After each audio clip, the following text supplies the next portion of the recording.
All right, here we go. So I'm recording the meeting, and this is what we're going to do is we're going to have a top-down review, but it's going to be fast. So I'm going to kind of blitz through many of the screens we've seen. So I want to kind of just highlight again the important documents, the important processes, the important things you need to know for the exam. I'm going to highlight as many of those as I can as I go from initiation to close. Then we're going to try to take a break, okay? And we'll share some of those links. So let's start right at the top of the methodology, okay? Let's not waste any time here.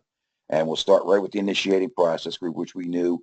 Here, what are we building? The important thing to understand about the initiation process group is that we're pinning the starting line. Remember I told you the analogy, the start line, and therefore I can define a finish line. We have two major documents we're going to create here in the initiating process group. That was the charter and the stakeholder register, right?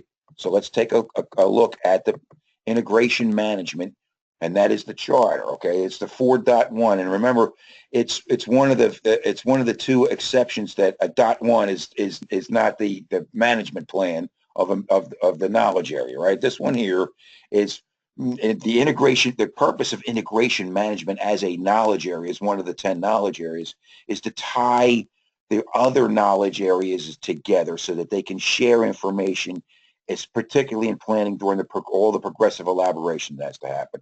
And a really good place to start is at the project charter, because the charter really spells out what we're doing for this project. So this document, I assure you, they're going to ask you questions about a charter on the PMP exam. So quickly, we talk about the document basically authorizes the existence of the project, right? So hear ye, this project is now underway.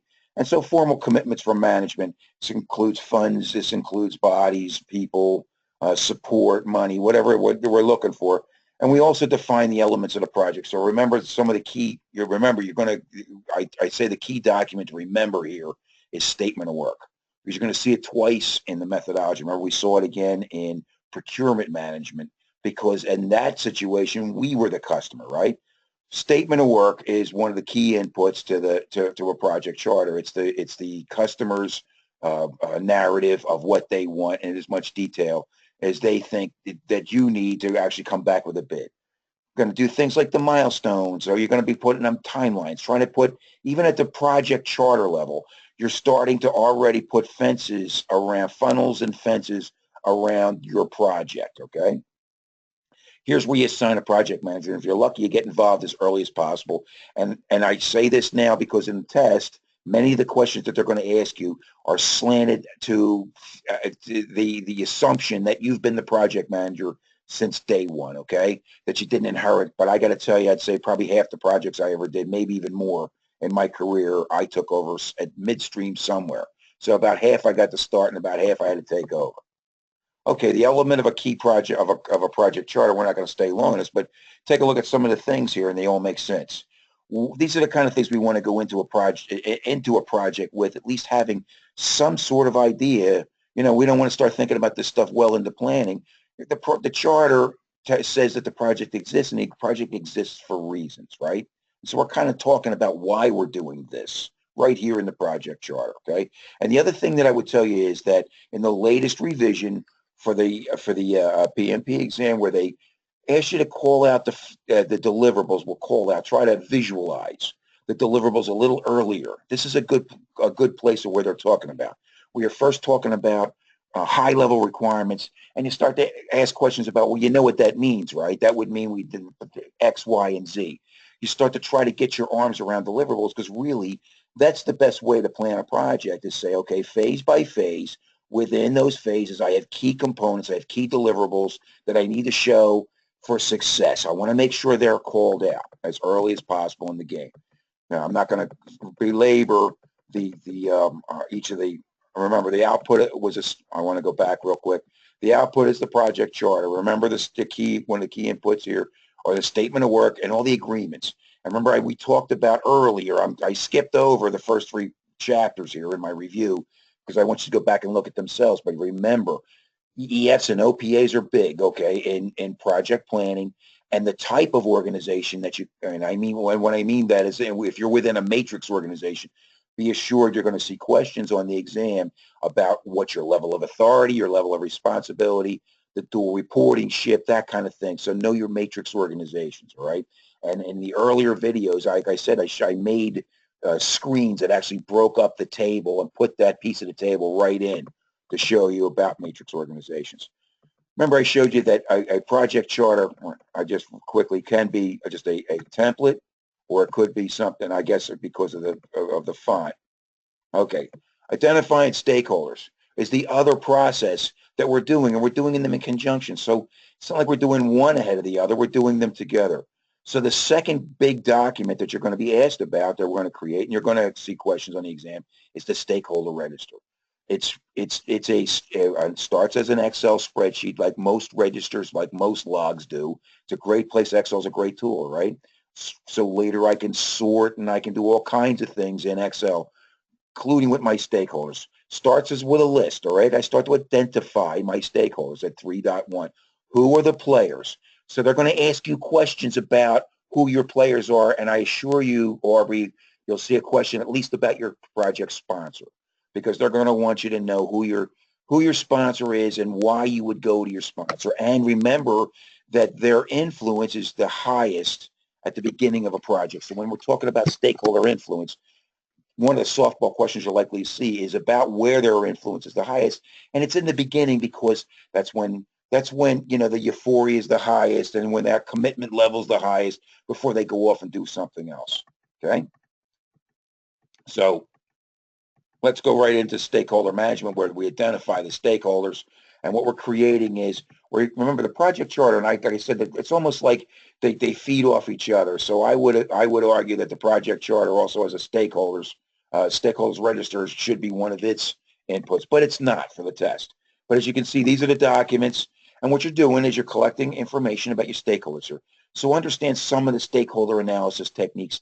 What you're probably likely to see on the exam are questions about moving the stakeholder relationship along from a non-supportive status to a supportive status of the project. Okay, so in other words, you're going to have negative stakeholders, and you want to try to make them positive stakeholders. I don't always want to move them all the way down to the end of the dial. Frankly, Aubrey, I don't mind a voice of dissension in the room every now and then. It keeps us honest. Okay, and again, you see some of the same tools and techniques over and over again, especially this one, expert judgment and meetings. Okay, see them over. Exactly right. That's what. So, and then what's our output? Single output. That stakeholder register. I'm sorry if I'm going fast here, but that's the meaning of this review, is to whiz through this. You jump in and stop me at any time, okay, as we go through this, all right? Okay. So when we talk about stakeholder analysis, again, I'm saying some of the things you're probably going to see in the exam are like this, all right? Where you're looking at different ways, just like we did with risks and some other things that we saw in the methodology, where we had to rate our stakeholders against different XY type axis in a matrix, so we can rate them somewhere in a high, medium, low situation to some way. And we may be doing power versus interest here, or power versus influence, or we may be looking at our stakeholders to see who my stakeholders are and where their key place in the. So I may be looking at my stakeholders in a lot of different ways, but I can tell you right now, one of the places you want to go is to try to identify those stakeholder requirements here and now. Each stakeholder has their key requirements. Start there, and again, it's almost like a breakdown structure. You're going to make your stakeholders think about their requirements. They all know what they want to do with the project. So make them think of like that's a level 2, and I want you to now break that down a little further. What do you mean by this requirement? And what do you think it's going to take you, the expert in this area, think it's going to take to get us there? You're already asking these kinds of questions, all right? Because you're trying to gauge your stakeholders. You're trying to drive the requirements to a solid scope, okay? And you're define your requirements a little earlier, and this is a really good place to do it as you're starting to establish those relationships with your stakeholders. Great way to do is talk about their requirements. Salience model may be one of the tools that you might see. This is the overlap in circles, but I doubt it. They're probably not going to ask you about specific stakeholder analysis tools. Think about what we're trying to do here rather than the tools that we're doing. We're trying to So Clark, yes, sir. From what I understand also, all they're going to ask you is who are you have to monitor to be, has higher priority than the other one. They're not really going to go a little bit in depth in this. This is from previous people that I talked to Well, on that. that's good. I'm glad to hear that, but I'm sure you're going to be asked about at least a sponsor. Yeah, sponsor. Yeah, sponsor, and who? What do you monitor them closely, or do they barely have anything? Yep. Is what I'm. I mean, you just need to keep them happy on the other side, where the low and the high kind of scenario. Well, I do, and I got to say that, like I said, they made the latest changes that they made to the exam that I was told about in January was that they wanted you to, in stakeholder analysis, right here in 3.1, really, is where they wanted you to start getting your arms around deliverables a little bit more. So, yeah, I do think that they probably are going to ask a couple of stakeholder questions. I do. Just be prepared for it, Right. okay? I mean, just like everything else, man, you're not going to, so you don't get caught with a left hook. All right. So the key output is that stakeholder register that we were talking about, and it's a living document, right? Like every other document we create, we continue to add columns. We continue to add rows. As we know our stakeholders, we continue to change values within the cells, all right, though, as things change or move along. But we want to know certain key attributes. Once we identify our stakeholders, we want to know certain key attributes about them. So know that much for the exam that you're going to want to know who they are and what their stakeholder, what their position in this in the project are, what their key requirements, the risks that they call out, et cetera, et cetera. It's things that you're going to want to know anyway. Okay, so let's jump out now. Before I jump out of initiation, I'm going to jump right into planning. Was that okay, Aubrey? Are you okay with what we did? Oh, I'm fine. Good. So let's go ahead and jump into planning. And I said, this is, I like to teach regular guy because, if you look at PMBOK, it's that waterfall, trying to read it like a book. And they make it because they just want it to be a generic reference. So I try to show it like it really is, that there's a lot of dynamic activity going on, that as we're developing our project management plan, we're developing all the subsidiary plans as well. Old man state project management was time, cost, and scope. Okay. Today it includes all the other major components that could bring success or failure to a project that probably should have been considered years ago. And as I watched PMBOK grow and change from version to version, they added knowledge areas. So I'm very glad that they've done so, but they probably should. I mean, you can see things like, for example, resources. I've seen many times as being the bane of many projects, is especially long-term projects, as I try to schedule people out over weeks and months, that people's real-world schedule changes. Their availabilities is what I mean. Maybe the project itself, the need for them has changed. Okay, now we don't need them for 2 more weeks, but they're not going to be ready in 2 weeks. So the whole monkey wrench thing, it's really something you got to take into consideration, come up with a bunch of plan Bs, because it's risk. All of these knowledge areas belong, okay? And they all have their influence on when we finally baseline our project, we're done planning, we're ready to execute. So we have a middle, so that's the purpose of the develop project management plan, the 4.2. It's an integration management. It's the highway, right, between the subsidiary plans and all the data upstream and downstream of our project that we're going to need first to plan, then to execute, then to change if necessary, and then to close out. Okay, so let's move on to integration management. In this case here, the integration management of developed project management plan. Again, there is no subsidiary plan for integration management. Here is where it is. It's kind of baked right into the cake of the overall project management plan. Because what is the project management plan?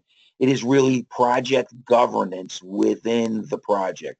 So that project governance within 4.2, that's spelled out within 4.2, is extended from 4.1 through 4.6. So the controls, that's what integration management is all about. 4.2 is the boss of the project within the project, right? And if 4.1 and through 4.6, that chain of processes is what keeps us on the straight and narrow. All right. So again, it's the Grand Central Station for subsidiary plans, we're starting now in the planning phase, all right? So we're talking about progressive elaboration. Here it is, and you can see I took this out of the Vargas drawing, and you can see it's all the interaction, lots of it. Probably no single node in the drawing has more interaction than this one. I guess I'd have to double check that, but this, I believe I'm right there, okay? When you look at a project management plan, you're going to see questions on this for sure. Because again, it's so important. It's the overarching project management plan, the governance within it ties the project to the PMO to the organization, et cetera, et cetera. So within the project management plan, it describes how the project will be planned, executed, monitored, and controlled. Not necessarily every tool is used, not necessarily every process within the methodology is used. So we're going to pick and choose. We're going to consolidate I call that like an umbrella, Clark. What's that, sir? I describe that as an umbrella. Everything else underneath it, Yep. The top of the umbrella and everything else underneath it, like planning scope, planning time, schedule, so on and so forth, fits underneath that umbrella. This is the main one. Absolutely, sir. That's a very good way to look at it. In fact, in the project management parlance of if we were in MS Project right now, we were creating tree structures, right? That's exactly right. So thinking like that is thinking like a project manager. So that's great. Remember I said where was I was saying that the methodology itself could be tailored, right? So when I said that, you don't use necessarily all 47 processes for every project. That's what I mean. So you might see a softball question about that, about using and picking and choosing the processes that work for your project. Okay. The purpose of, like you said, okay, it's the umbrella for all the subsidiary project plans and project baselines. So it's the plan and it's the control, right? And that's exactly what it's supposed to do. Project management plan is the how. How are we going to do things with this project? How are we going to plan it? How are we going to execute it? How, right? We're going to progressively elaborate, particularly in the planning phases. So it's going to be round after round. But like I said, we're going to, your key places, like at the project charter when we're first meeting with our stakeholders and getting a sense of what they want to do and getting their arms around things. Another place is when we start getting into the work packages, right? When you see key places where you're going to get a hell of a lot done with your stakeholders and your SMEs through progressive elaboration. So here again, we talk about progressive elaboration in those buckets. I call them buckets. That's not what they call them on the exam. I use the analogy of buckets because they're common areas for the loopbacks, right? The two really big loopbacks within the methodology. The first one being progressive elaboration. The second one being those kappas when we get into the execution process. And they feed back to common documents. So the next slide will show you that table of these documents here. These documents consist of the project management plan and then the umbrella that, like you just said, Aubrey, the umbrella and what resides under it. These are the building block documents that these are the buckets, right? So know them, all right, because you're going to have to create these documents. You're creating these documents through the methodology. And I got to tell you, if you're creating a PMO for the first time in a company, this is really the place to start. Because creating these documents actually make you stay on the methodology, and the methodology keeps you on the straight and narrow. So if you're first putting it in, start here with documentation, standardized documentation, everybody on the same page, get through at least the first couple projects like this, and it sets the tone, okay? So a key takeaway is know those documents, all right, because you're going to create them all. We talk about the development project plan. I'm sorry, I like to go through. We talk about the key inputs, and again, upstream to downstream, so the project charter and the outputs from other processes. That's the progressive elaboration right back through Grand Central Station, right? The EES and OPAs, because this project exists within an organization that has a culture and has assets at its disposal. Some have more, some have less, some use them different, et cetera, et cetera. See the tools, expert judgment and facilitation techniques. Know some of those facilitation techniques because the flavor of them are all the same. It's about extrapolating information. It's about getting people to talk to you first in a broad sense and then more specifically, right? So it's the funnels, the fences thing that I'm talking about when you talk about facilitation techniques. So you might start with general surveys or questionnaires or something like that, or just straight up meetings. but now that I know what everyone's, I got to start doing consensus. So maybe I'm doing so now I'm doing weighted surveys, Delphi technique, for example, where it's all blind and I'm asking you to rate things. Then I come back round after round so that I can set things like those impact values. Remember when we had to set those probability versus impact matrices? We had the key to those are setting those ranges, right? On the scales. That's a perfect example of what I'm talking about, getting people to talk and be specific, so know of some of those facilitation. And the output is the project management plan, okay?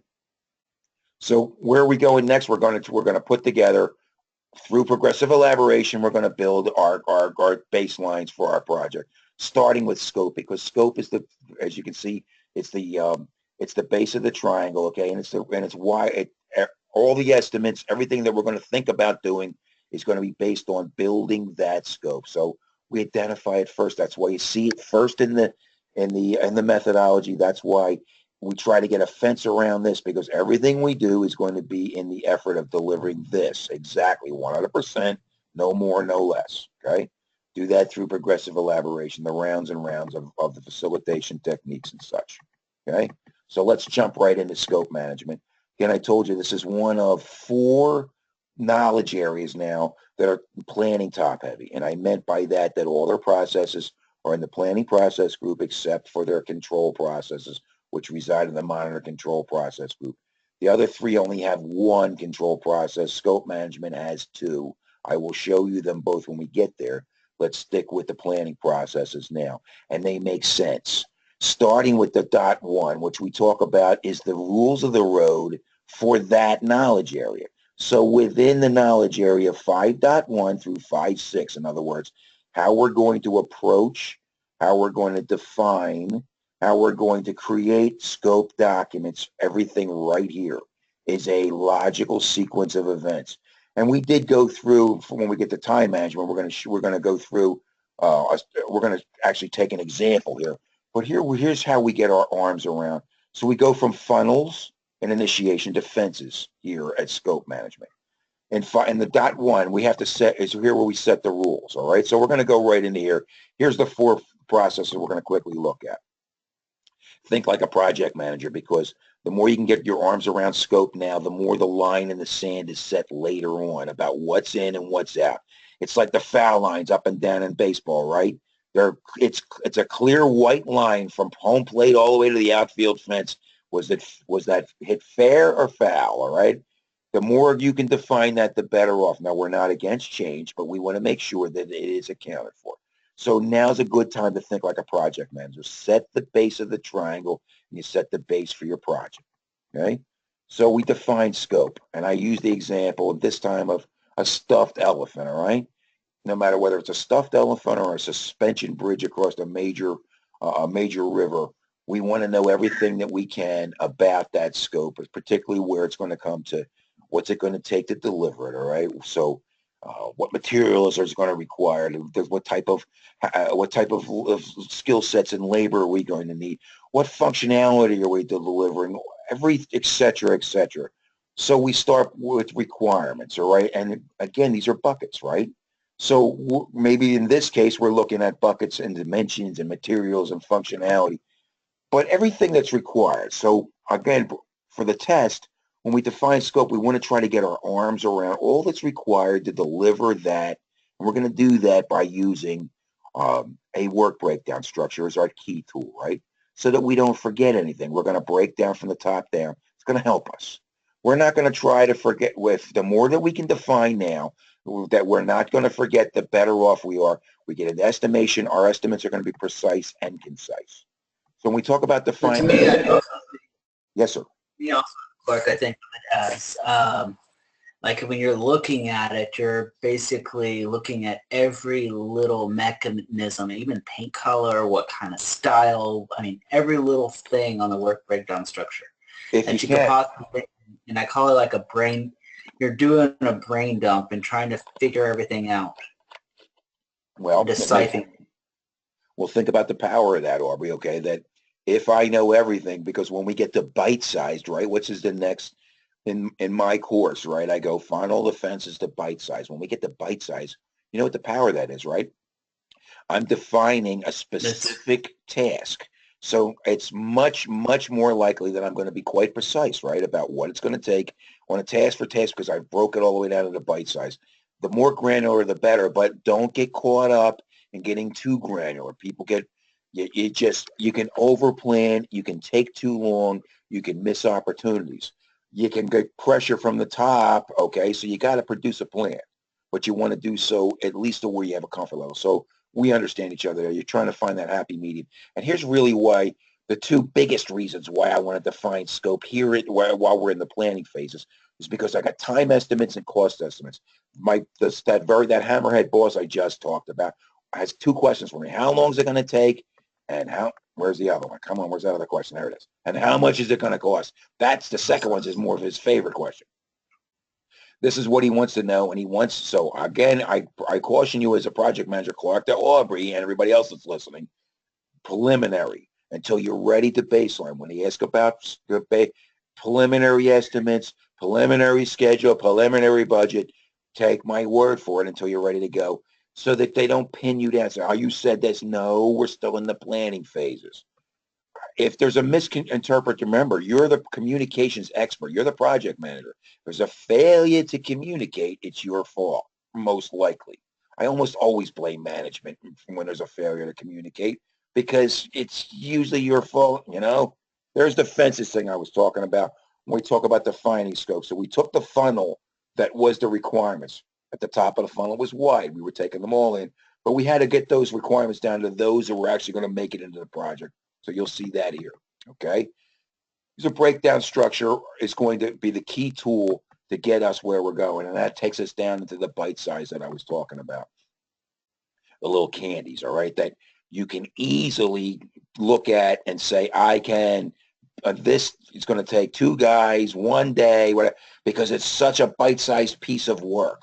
I can, and as I add them all up and sum them all up, I have a very, very good estimate of time and cost because I took this approach and I took the work package down the took my work breakdown structure to the work package level. Now I want to make a key point here that a work breakdown structure, Aubrey, is a deliverable based document. It is what we're trying to do here is define scope. So we break down. So in the questions you're going to see in the exam, you'll see the level one, level two, but when they talk about work packages, they're going to call them one of two things. They're either going to say level three, which means work packages, or lowest levels of the work package, work breakdown structure. They mean work packages. But what you don't do in scope management is actually define the work within those work packages. We actually break down until we stop doing deliverables. What your example, what we were talking about, that you even wanted to know paint color and such, okay? That is deliverable based. But when we start talking about, well, I need a painter for 3 days, now I'm starting to talk about the activities. There's a clear definition, delineation about where I stop my work breakdown structure in the scope phase, and now I take it into the time phase. So I want you, and do you understand that, sir? Do you understand what I'm saying about what I mean? That we'll certainly call out those work packages. We think we've defined them in packages that are edible still. And what I mean by edible is the work packages shouldn't be all over the place. The the project I'm on right now, okay, has a very started with a very poor project plan from the vendor. The data migration tasks were 31 weeks long, okay, a single task. That has to be broken. That is not bite-sized, sir. How does it bite? It's like 6-foot hoagie sized, okay, in the analogy. Can't, how do you manage that? I need that cut up in foot-long hoagies, and those foot-longs cut into 6-inch hoagies. And now I can manage it, okay? Now I can manage the how many people I can fit. See what I'm saying? They didn't do that here. So I want to make sure that for the exam you understand what a work breakdown structure is from the definition standpoint, that it's a deliverable based. So that you break down and you start to identify packages, and that's where you stop. Because the idea is to set a scope baseline in scope, okay? We'll take a look at the work breakdown structure a little further in the next few screens. When we talk about the importance of scope case management, it's about scope creep, right? It's about setting a baseline. So the same thing when we get the time and cost, and in reality, all the rest of the knowledge areas really did create a baseline, did we not? It's these are hard baselines that we can measure against, but we don't want that scope creep. And you're probably going to see a softball question about it, meaning work that gets into the project that wasn't accounted for. The right answer on the test and I'll say it again, I'm sure before the night's over, is that if someone brings you a change that's out of scope, you write it up, no matter how small it is, all right? And run it through the change control board for approval. If it's approved, put it in the schedule. If it's not, at least put it on the change log, all right? That's the right answer every time for the exam. Okay. And also, don't forget about gold plating. Right, gold plating. Right, exactly. Right, move on here, sir. Okay. An accurate scope on a baseline, sir, here's critical. It's critical. So I'm saying that they're going to kind of focus on the test right here about the benefits of a well-defined scope are two. Okay, we get the benefits in the planning phase here because we get the accurate time and cost estimates, but we also get the benefit in the execution phase of accurate performance measurements. So we have those baselines set as the projects can. So know both, because that's what really the scope baseline is. It's been well planned, so it can be therefore well controlled. Okay, what you don't want is a moving target. Certainly when you go to baseline a project, you can't baseline this, all right? The three elements of the scope baseline for the exam. That's that project scope statement. We know that's going to be a narrative of the project scope. It's a narrative broken out into sections, and it has of sufficient detail, because the questions, as always, well, Clark, how much is sufficient detail? The general answer is that I have sufficient detail in which I can do the next step in the methodology, right? So my next step in the methodology after I would write up a narrative scope statement is to be able to build a good work breakdown structure from it. Do I have enough detail in my project scope statement to build that work breakdown structure? If I don't, then maybe I shouldn't be building a scope statement quite yet. Maybe I should still be looking at requirements. Do I have enough information from the requirements, right? See what I mean about going upstream and downstream? What is sufficient? There's no hard and fast answer. It depends on your project. It depends on the level of intensity and complexity and such, okay? I'm saying that the right answer is you have sufficient detail that you can do the next step in the next major step in the process with enough detail so it can stand alone. And that would be the work breakdown structure as associated work breakdown structure dictionary. So we know these are the three elements for the scope baseline that you need to know for the exam, right? Okay, Correct. we talked about the I'm sorry, go ahead, Aubrey, you had something? I said correct. Okay, thank you, sir. Good. Importance of scope management, okay? So again, a softball question. 100% rule. They may throw the 100% rule in a couple different forms and ways at you, right? We'll talk about it when we did work breakdown structures, that's a great way to make sure to keep you on. But here, maybe they're asking the question of what is a good scope baseline? A real good scope baseline is 100% of the work, no more, no less. Okay, that's what a good scope baseline is, because that's what you're going to measure against. The basis for all the other baselines, as we said in the project. And we use it as a controlling device once we take it in execution. Know that the product also has its own scope within it. So then its configurations, its nomenclatures, its processes within the life of the project. The processes of scope management are this. That we plan the scope management. So those are the rules of the road for the knowledge area. We're going to collect requirements. This is after, so we're coming right out of identifying our stakeholders. We've already started to grab up our requirements, have we not? We're going to collect the requirements that mean something for this project, and we're going to get our arms around it. And we're going to see which ones get in and which ones don't in 5.3. So we're going to define our scope by defining those requirements that get in and those that don't, and write up our project scope statement. Take it into 5.4 by creating the work breakdown structure, where we're going to break down level by level, and we're going to see our job right in front of us. Almost like I like the analogy of a work breakdown structure is taking a deck of cards and turning them face up and kind of spreading out in front of you, and you see the whole job right in front of you. And it's even better than just taking a deck of cards and spreading them out because it's actually got a logical structure to it so that you can't really miss anything. If you did your job right in decomposition, you're probably going to be in pretty good shape for your project. Then you talk about the control processes. So the first process was planning scope management, where we talked, and the second was collecting requirements. Let me get past some of this so we can get in because I don't want to belabor. I want to make this a review. So here's where we're at. Those processes we're going to review right now.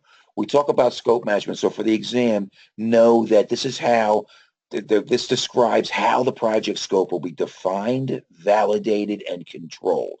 Probably see almost that question on the exam. Well, good scope management plan is this. So it's controlling scope, which is controlling the project, right?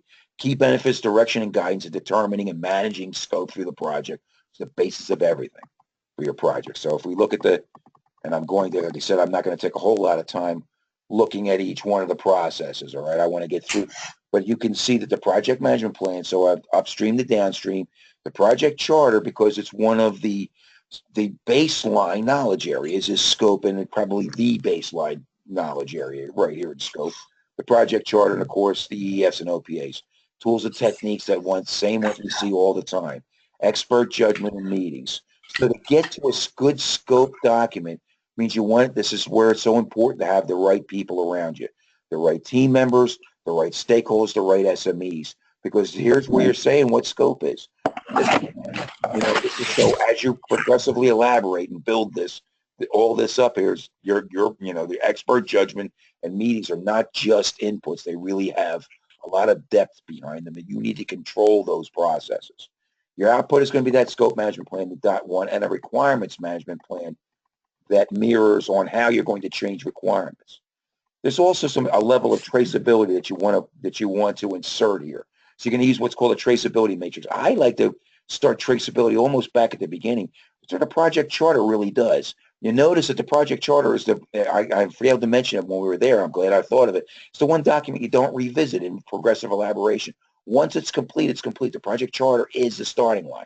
So everything that we're going to change after that, we don't go back and revise the charter. We do it from here on, all right? So the traceability is important to go back. Where did we come up with this requirement? Why did we come up with this requirement? What was the requirement supposed to satisfy, right? Those kinds of things. So as we get into the muck and the mire, maybe we can make sense of it later. So we talk about 5.2, and again, I'm just going to go whiz through some of this is where we're going to use some of those techniques I was talking about, where we're extrapolating information. We're getting people to talk to us. We're project managers. And so I'm telling you that many stakeholders are, I don't say naive, they know their area, but they don't realize how to structure the information for a project. You're going to guide them through, okay? So you're going to go in, especially when you first meet people, this is your chance to set the tone. Then you go in there and you're prepared for those meetings. You're asking top level questions. I would say your first good meeting with stakeholders, you're going in, you're starting to ask them about some top level questions in regard to their requirements. And you start to ask them if they've thought some of those requirements, a little deeper about some of those requirements. Start asking them about quality and risk and some of the things that I'm sure that they hadn't thought about before. These are the techniques you're going to use now, okay, to start to look at scope. When we're looking at scope, we want to kind of get our arms around all of that, like you said, about what we need. But since we're progressively elaborating, these techniques work for all the other knowledge areas too. So I'm just saying that, so we're not just looking at this in the context of scope.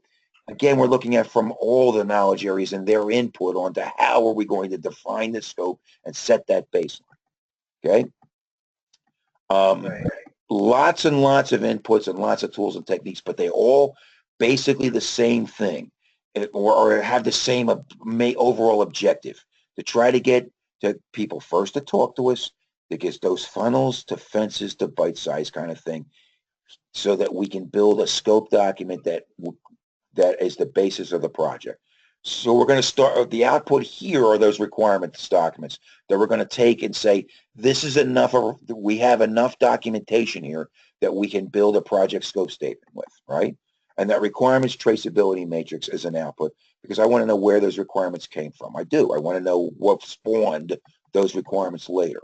So here's those techniques, and I'm just going to, you know of them, okay, because they really don't ask them a whole lot of them on the exam, but know of them, okay, because these are your tools.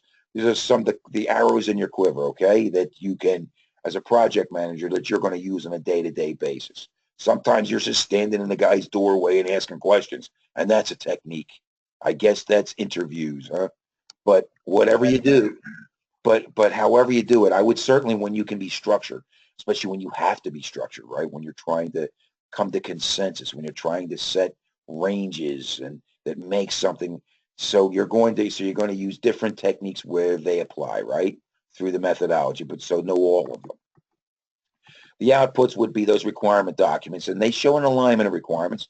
Remember, the key thing to me is that those requirements are measurable and testable and traceable, etc. The smart and all the smart principles, because we have to at the end show that we actually did satisfy the requirement. How do you do that? By we met a finish line that can be measured in some way, shape, or form, perhaps in several different ways that verifies we did indeed meet that. Really, as a project manager, that's part and parcel of your thinking. All right, especially here. If I'm going to define scope, I want to define it in a way that I know that I actually delivered it so that I can finish this project. And that's what it's all about. So again, I told you early, when you're thinking about that finish line all the time. Way back in the beginning, you're thinking about what is actually going to finish this project so that you can set those controls, set those measurements. Again, there's your traceability matrix that we talked about. So when we define the scope, we're going to produce in 5.3, we're going to define scope, the what requirements got in, and now we're going to take those requirements, almost like, remember we talked about the hierarchy of data to information to reports. We're kind of doing the same thing here.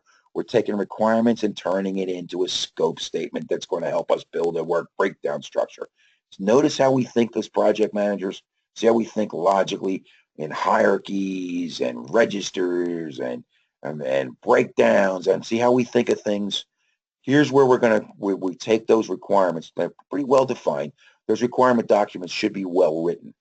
So I don't want to say almost cut and paste them, but they should be of well defined enough that I can take them and just move them over into a project scope statement, and then tie those elements together so they make sense as an overall, that they're not individual requirements, that they kind of tie together in a flow that turns into a project. Here's where I'm going to do that in a narrative. I'm going to build a narrative scope statement, again, of sufficient detail as such that I can now build a work breakdown structure, which is really the key document that I'm trying to get to for those rounds and rounds and rounds of meetings. I'm doing all that here. So I've already started talking to round after round after round with my stakeholders. The detailed description of the project and the product itself, which requirements are in and which ones didn't get in. You want to consider deliverables here, okay? Because it's the scope. So assumptions and constraints and risks. As I'm going to do the scope, what are the big things that I might get hit in the face with a baseball bat over? The other knowledge areas are looking out for me as well. But within my scope thinking, it doesn't hurt to think of it twice, right? Think about it a little bit further. It's a living document until we baseline it. So it's progressively elaborated, right? Until we get to a point where we have to baseline it and say, this is our scope document. So let's talk about defining our scope. And again, upstream to downstream are the use of the inputs of the next. Tools and techniques, you see the same expert judgment, but we're looking at product analysis here. At this point, this is a good point in the methodology to start looking at alternatives, right? So how many different ways could we do this and satisfy the same requirements? Do I have to build this spaceship, or can I build something else and still gets us where we're going? Faster, sooner, cheaper, and still gives us everything we want. Time now is to look at this now, because once we baseline, I want to say it's kind of too late. All right, you use some facilitated workshops, because really you want to think this all the way through. All right, and this is really where you're getting a lot of your scope information. So as you're defining your scope, really you're kind of getting those commitments. You're getting your stakeholders to really look at, they're no longer high level requirements. You're actually real tangibles now that they have to help define for you. So that infusion of reality, right? That dose of reality that you as a project manager keep putting in. This is where you want to put it in now, kind of Where if there's been pie in the sky thinking to this point, this is the time to kind of dilute dilute that, all right, and kind of maybe even remove it. The output here is that project scope statement. So it's the first element you need to know for the exam. Project document updates, you're going to have constant progressive elaboration. Those are the outputs of the scope statement. And within it, it's a common style. You want to kind of write it in human language that all stakeholders can understand, yet it's technical enough that I can build a work breakdown structure. This is where you lean on your experts that helped you build this document, and you're involved in it so that you know that it has a flavor of, I want to say, of layman in it, so that all can understand it, so all can have a common understanding, at least where you're going with it. Maybe individual sections might get quite technical. The overall project should be a common understanding to everyone. Okay, and some of the things that should be involved in it. So let's move on to the work breakdown structure. It's almost 7 o'clock now, and I really want to talking about that scope baseline here. When we're done creating a work breakdown structure, theoretically, we have finished all the progressive elaboration from all the other knowledge areas, and we're ready to build a work breakdown structure that we're ready to put up our seal on. Like you've seen architectural drawings and such plenty times that had to be stamped by 15 different guys, right? All with PEs and all. So that's about what we're talking about. When we baseline a project, it's a serious deal, okay? And so take it that way on the exam.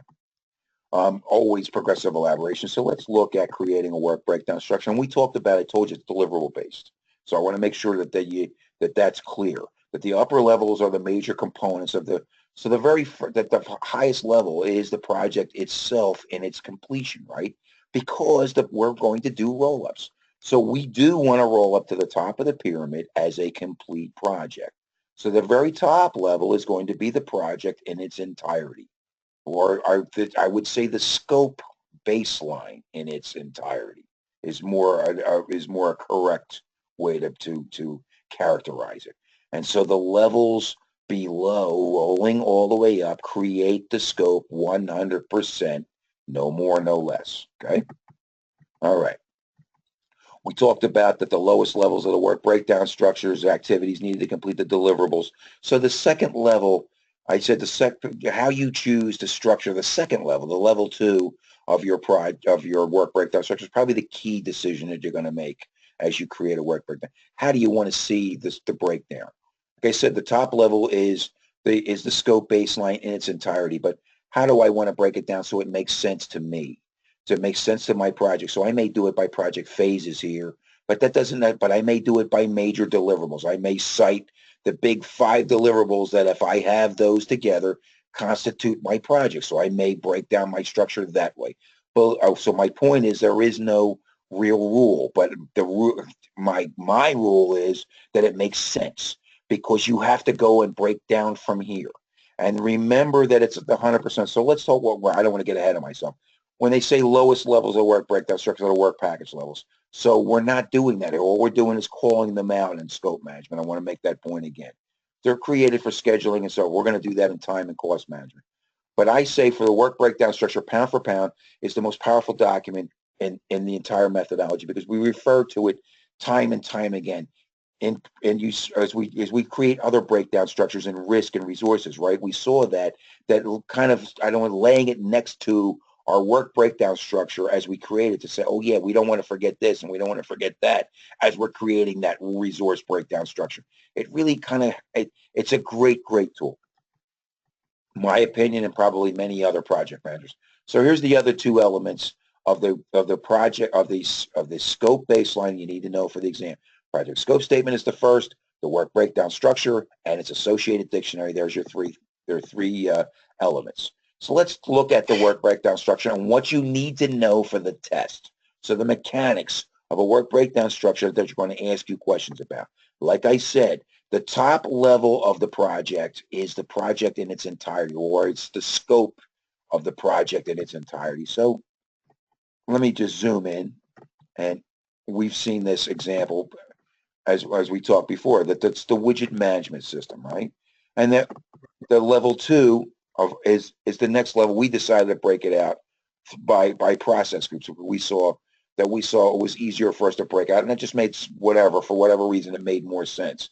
But I want you to see that the 100% rule, and then again, the level threes are those work packages. But the 100% rule applies on the way down as well as it applies on the way up. Because we're going to, when we get to those work packages, we're going to stop. This is called decomposition, all right? And it's the most, it's the most powerful and simple tool, and it accounts for everything.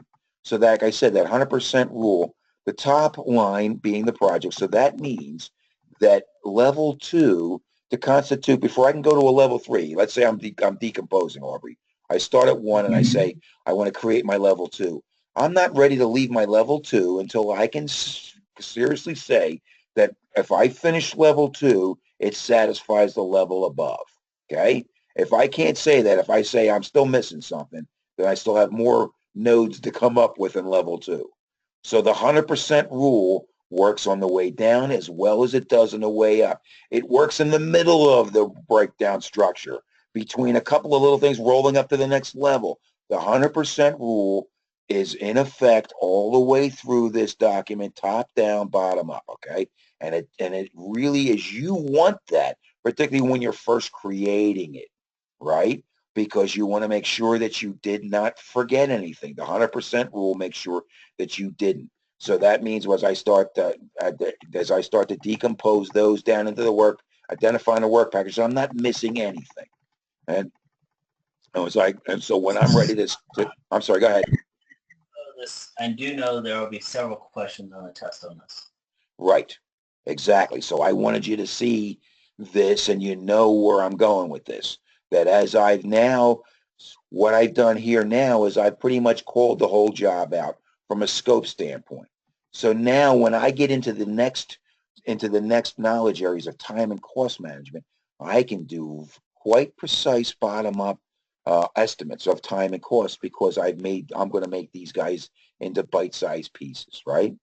So but for the exam, these are the kind of, this is what you need to know about a work breakdown structure, that it's deliverable based, that the level one is the project in its entirety, that that each level, successive level is a natural breakdown of the level above. It satisfies 100% of the level above it.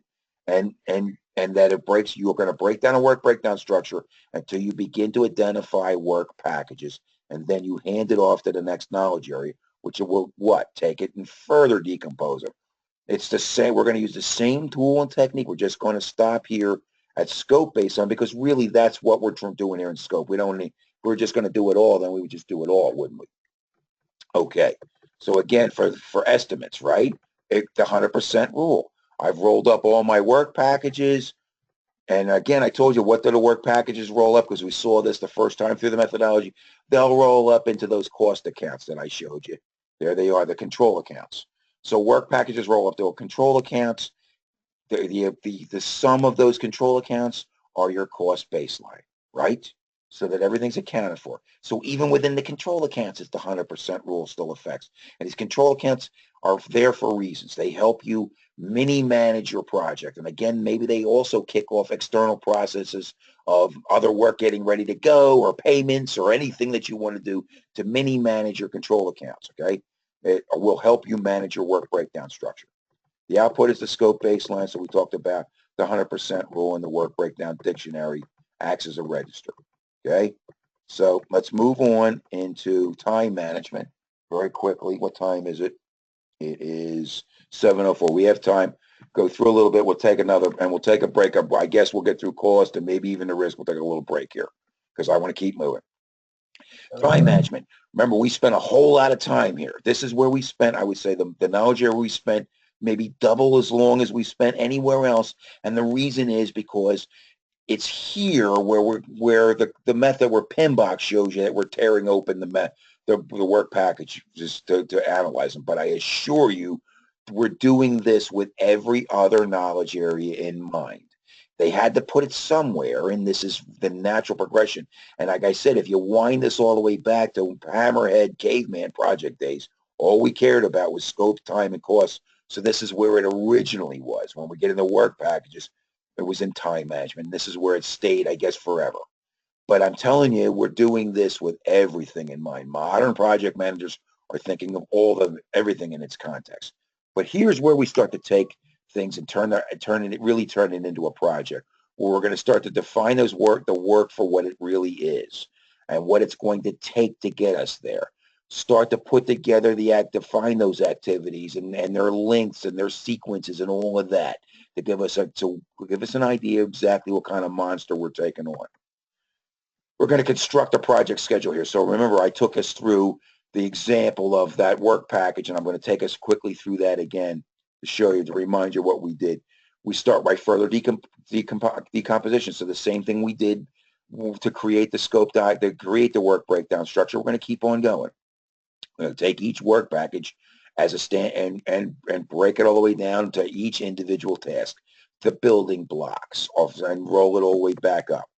We're going to calculate the project duration, identify critical path, because that's the things we're going to see on the exam. So we're going to create a precedence diagram. We do a forward and backwards path calculation, identify critical path, do flow calculation, okay, that you need to know for the exam. So here's where we're at right now. It's going into time management. This is the key documents, along with the project charter, project management plan, and wherever we're at in progressive elaboration at the moment, right? That's what we mean here.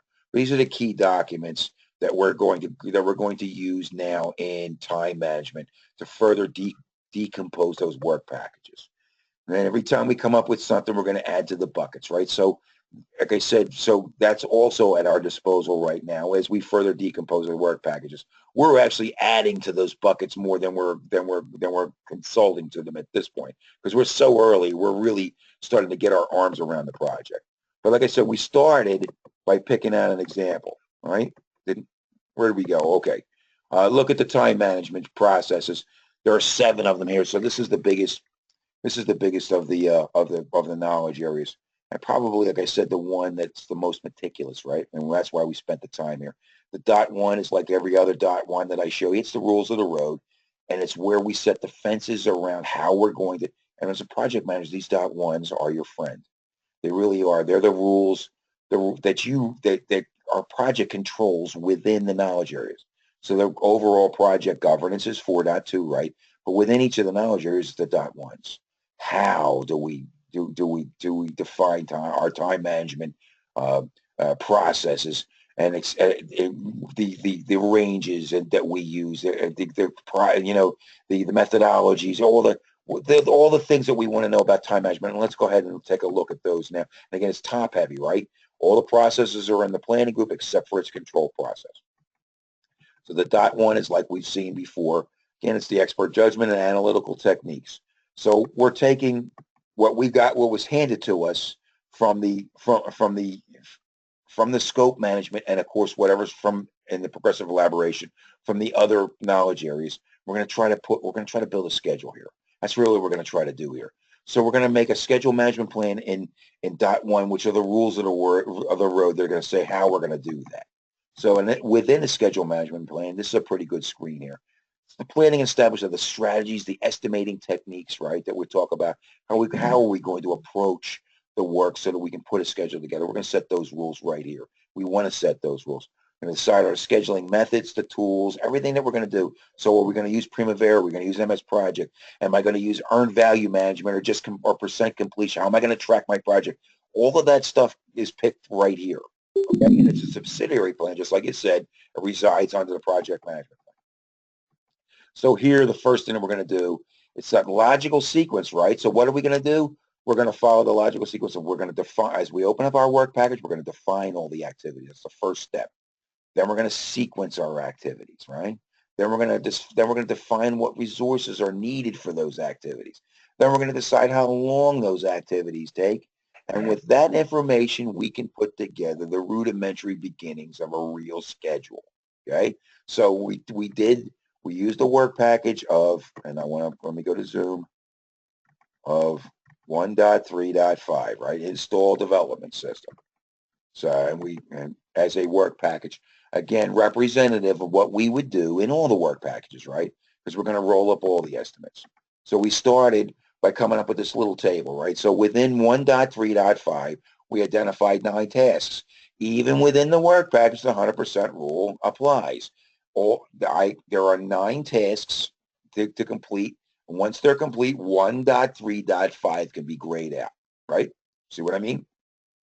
So we're going to identify we sat down with our stakeholders and our project team and our foreman and our developer and whoever we needed to define these activities. And we identified 9 activities. And we did this chiefly using decomposition and expert judgment like we do all the time. And we came up with this little table. So it allows us so we define those activities, define 9 activities. Through mostly decomposition and rolling weight planning. Remember, we do rolling weight planning when we're doing, particularly in phase-to-phase type projects where we plan a little bit into the next phase, right? Appropriately, because we don't want to get too deep into planning phase 2 when we really don't know what's going to happen in phase 1 yet. But we do want us to have some advanced planning, right? We have some framework. So we're going to use a technique called rolling wave. Expert judgment. One of the key tools, it's almost like you could say every planning process has that as one of the tools and techniques. So when we look at the methodology, and again, if you're trying to, I always say, look at the 6.2, define activities. Pretty straightforward about what we're doing here. We are defining activities, so the output is an activity list and the attributes about those activities of sufficient detail so that we can go now and sequence those.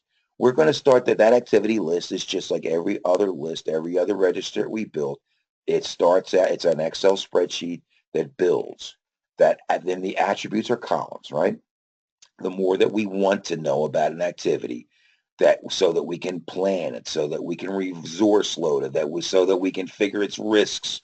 I want to know, there are some things I want to know about an activity that are going to be integral to good project management. I want to establish at least a milestone list. What that does is high level timeline, right? If nothing else, at least I have a high level timeline that as I start to construct first my predecessor diagram and then my network structure and then finally a schedule, I have something that I can kind of gauge into. And it also infuses that little bit of reality. People start to see a timeline and a milestone. Even laymen can understand that. So when we talk about the steps, defining activities, it's that activity list, those activity attributes in the milestone list. Next thing we're going to do is put those activities in their natural sequence of work. So again, I can't paint the wall until I built the wall, right? So I have to sequence my activities. So I take those 9 activities and I have to do them in the real world way that they're actually going to be done, knowing that some activities might have to wait for a couple of things to be done before I can actually do it. All right. So here's where we're at. I've taken that diagram, and we've seen this before. We've taken my table. I have identified my 9 activities, and now I've decided on predecessors. This was a great activity, by the way, in my current engagement. Aubrey was trying to get people to tell me their predecessors because I actually had to make them stop and think about their work, and it really stressed them out. And I started thinking, listen, are you sure that's all you? Really? Yeah, it's really stressed them out, but I did it in such a way that all right, I was almost doing like precise surgery. You know what I mean? And that's, again, lends to my point about being prepared, that I knew I was only going to have so much time with some of the key stakeholders. So go prepared with the questions that you want. Already have some data that you can say, is this right? And let them confirm it, right? Things like that save time, that show that you know what you're doing, all right? Enough said. Let's get back to this. With the precedence diagram in front of you. Yeah, I'm sorry. Go ahead, sir. and some people are going to get stressed over it. I mean, in the beginning, but then it's all part of planning. Well, and if it had happened 6 months ago, they wouldn't have been stressed. They actually would have been happy because I would have sold the value to them, saying, "Listen, we're in the planning phase. No, I'm actually bothering them while they're actually trying to do the work." If I'd have done this way 6 months ago, when they should have done some of this advanced planning, right? These people, I would have sold and say, "Listen, you want to do this with me because you're the one that are going to expect to do this work.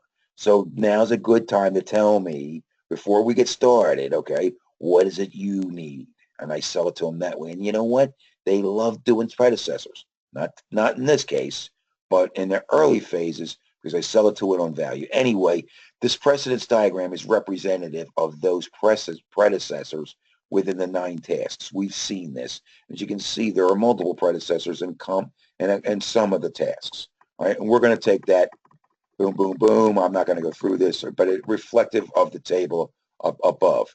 If you need further, I'll stop. But for the exam, you need to know about at least these four logical relationships, okay, within a network diagram.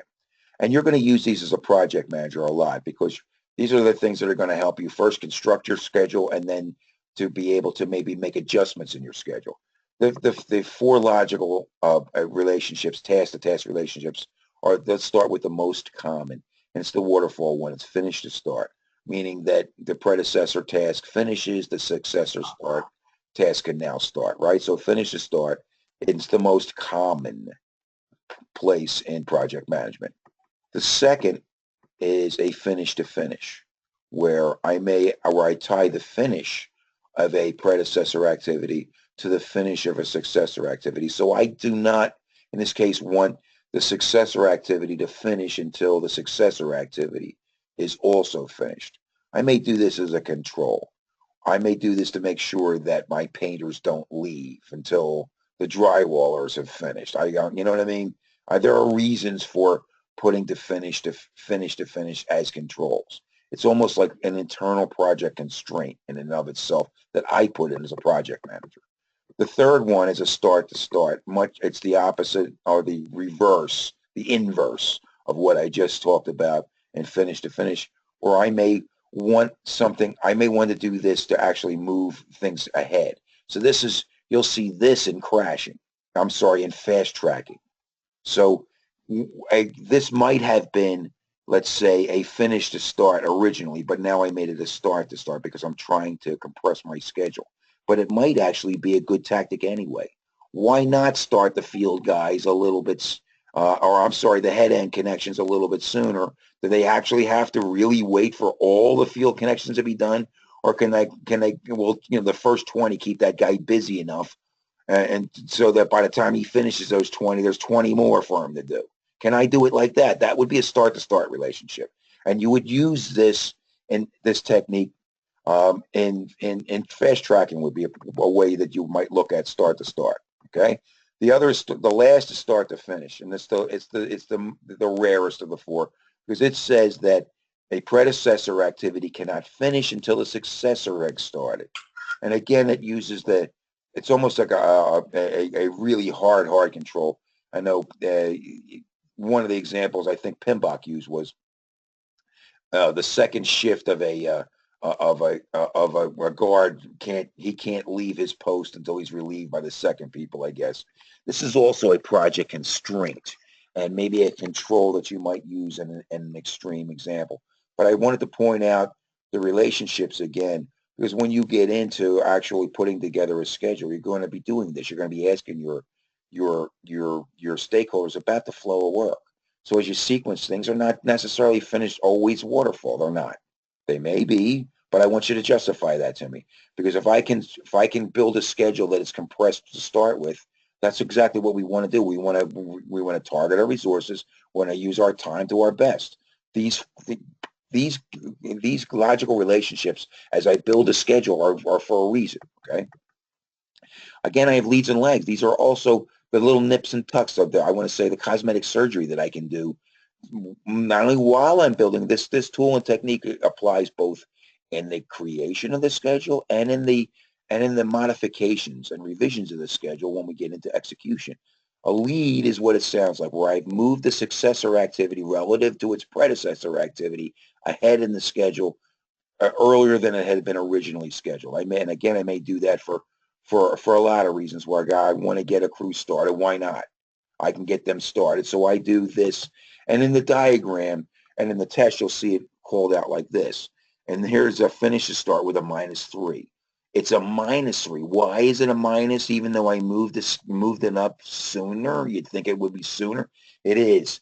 From the schedule's standpoint, from its eyes, I've reduced it by 3.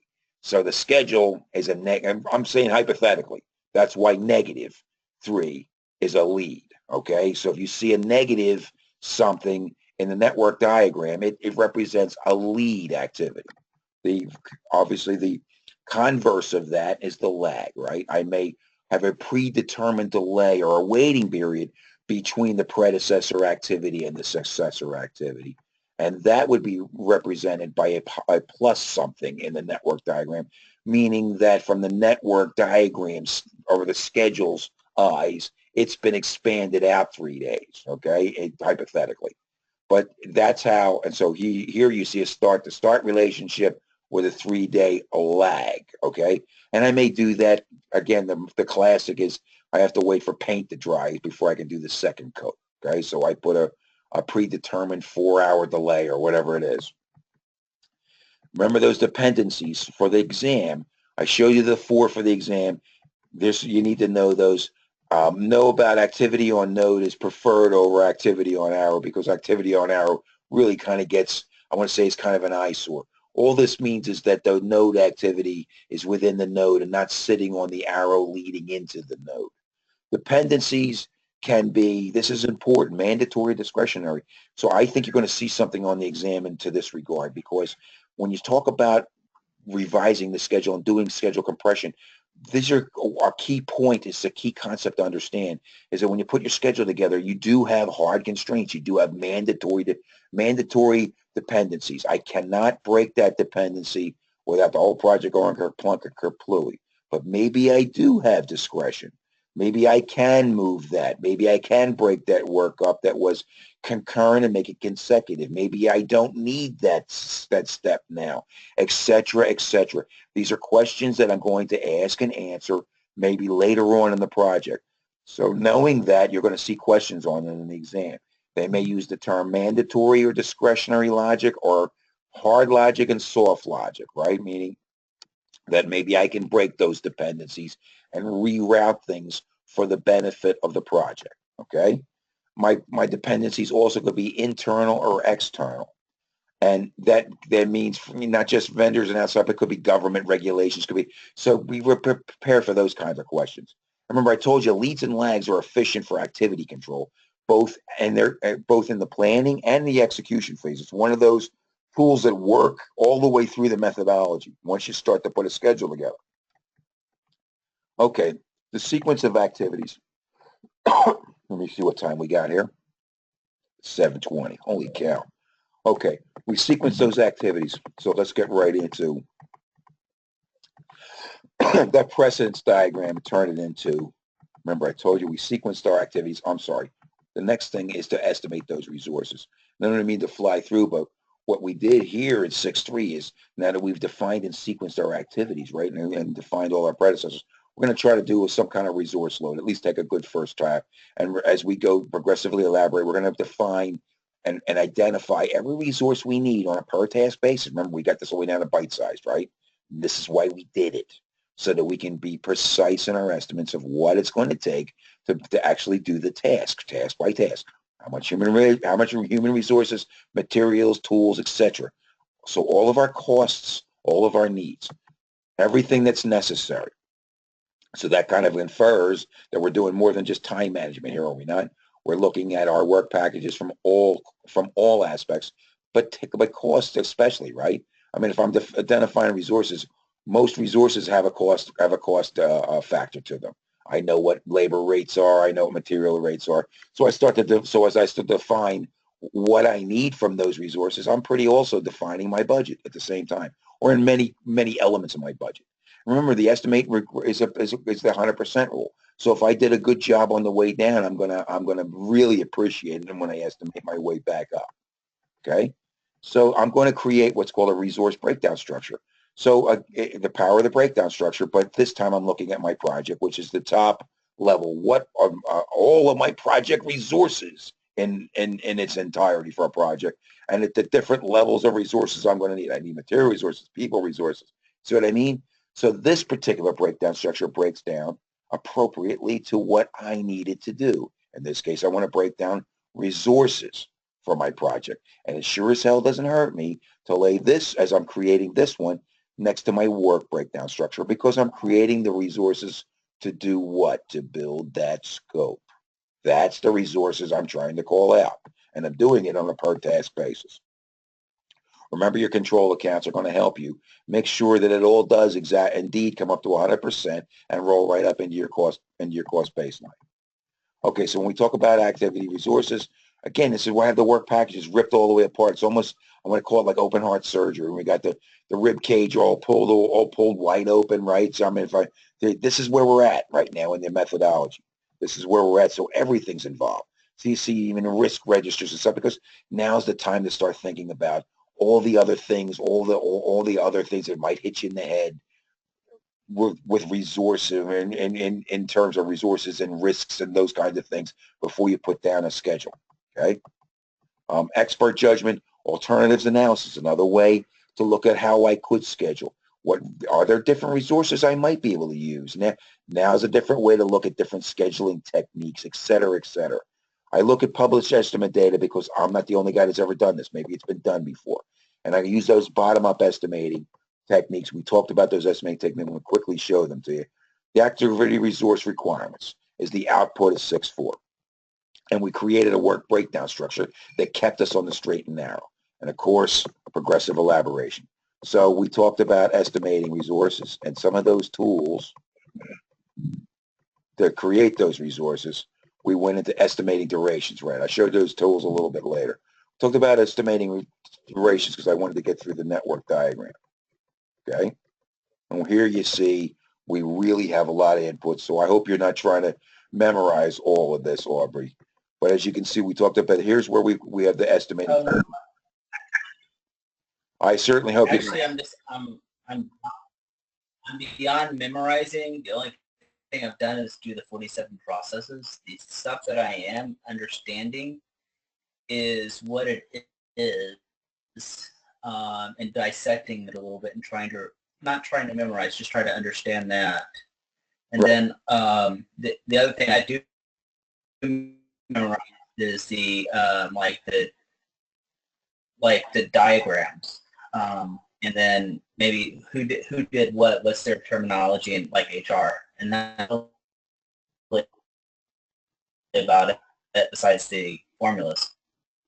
A lot. Well, like I say, when you're talking to the different departments and you're trying to get their estimates together, it helps to try to get everybody on a common terminology, common lexicon, common understanding, right? You don't want different things mean different things to different people, so set the tone for that. When we talk about activity duration estimates, as you can see here that I'm going to show you the estimating techniques that got us there. So the two sides of the triangle apply here, but we're showing it here in schedule management. Like I said, we're doing it all here. Remember what reserve analysis means, and I'm going to show you in the next couple of screens, but here's what we're going to do. We'll talk about those tools and techniques. Let's go through this. We'll do the forward, backwards, pass calculations, and we'll take a break, okay? The analysis estimating, I told you, this has to do with historical data. So I use Bob the Builder, but on the test they may ask, and I'm telling you, even big corporations use analysis estimating. Why not, okay? Why not base on very well-known, very well-defined historical data? We've done this before, exactly what we're going to do, buying exactly the same materials, et cetera, et cetera. Why not use historical data that's exactly appropriate? So this technique does work, and it's also that you may employ all kinds of techniques before you're finished, because different parts of your project, it's more appropriate to use analogous as it is to maybe 3-point estimating, okay? Here, Bob the Builder's a good guy. He's a gut guy. He walks in and he looks at a kitchen job and he knows it's 3 weeks and $8,000, okay? He knows this, and by the time the job's over, you know what? He was right. And he didn't even have to go into project software or anything. He's an analogous guy. Second way is parametric, right? So you know this is based on units of measure. A very good way to estimate things especially when it comes to material costs, right? Or when you have construction background, we start doing takeoffs and measurements off of drawings. That's why drawings are to scale. So because not only can I do takeoffs for field devices, but I can measure cable lengths and such, room dimensions and things that help me estimate my part of the contract. So when we talk about parametric estimating, it really has the basis. The idea here is it has to do with units of measure. I know how much a unit costs times 1,000, okay? 3-point estimating. Here they want to know that the first method is a simple average of the data set, but they want you to know PERT. That PERT is basically a weighted set of the average, right? That it's of optimistic, pessimistic, and most likely. Most likely is weighted 4 times against the other two, because it's most likely, right? So it's going to be a more precise. The Navy invented this. If they ask you about it for the Polaris sub thing, I'm not sure that they do or not, but I think that I saw something about PERT, and it's really what it is. It's a weighted calculation. To be honest with you, weighting calculations, weighting criteria like we did in some of the matrix is a very, very good thing. It gets us down to more precision, more consensus, that kind of thing. So know that PERT weights the middle. And remember, reserve analysis comes in 2 flavors, right? Contingency reserves that well for the known unknowns, management reserves for the unknown unknowns. Contingency reserves are going to be at our disposal as a project manager. Management reserves are not. We're going to have to go to our sponsor. Those are the key takeaways. Okay. Those activity duration estimates, so if we move on so we can build a schedule so we can take a break here, we see what we've done now. We sat down with our folks and we identified the durations for our 9 tasks. So we've moved along now from identifying our tasks to sequencing our tasks to identifying the resources that we need to the durations that they're going to take. Okay. We now have enough information to put together our first pass at a network diagram. So let's look at the developed schedule to start with. And again, I really wouldn't, man, we're going to look at critical path and critical chain and some of the resource optimizations. We're going to after the break, but I want to get to the calculations first. And as you can see, the output would be the schedule baseline. So one of the sides of the triangle, our project schedule. So it will be the visual depiction of our project. We're always generating tons of schedule data in our project calendars and project plans through progressive elaboration. So let's go ahead and talk about critical path and critical chain. Remember, I told you the key difference for the exam is that the critical path, the definition is it's the longest sequence of 0 float activities through a network diagram. It is also the shortest path through, it's the shortest duration. It would make sense because every activity is right on top of each other, okay? We manage critical path by managing float. Critical chain is based on critical path, whereas you can see a critical path was first defined, then buffered. Okay, so we did come up with a critical path and then buffered them. We buffered them from the feeders, from the divergent connections of tasks into the main paths, and then we buffered the project itself with a final project buffer to protect the deadline date. Okay, so that's the key takeaway for the exam: managing float for critical path, managing buffers for critical chain. Okay, so let's do these calculations and one pass through and take a little break here. All right. Remember, I showed you how I did this. We're going to define early start, early finish, late start, late finish.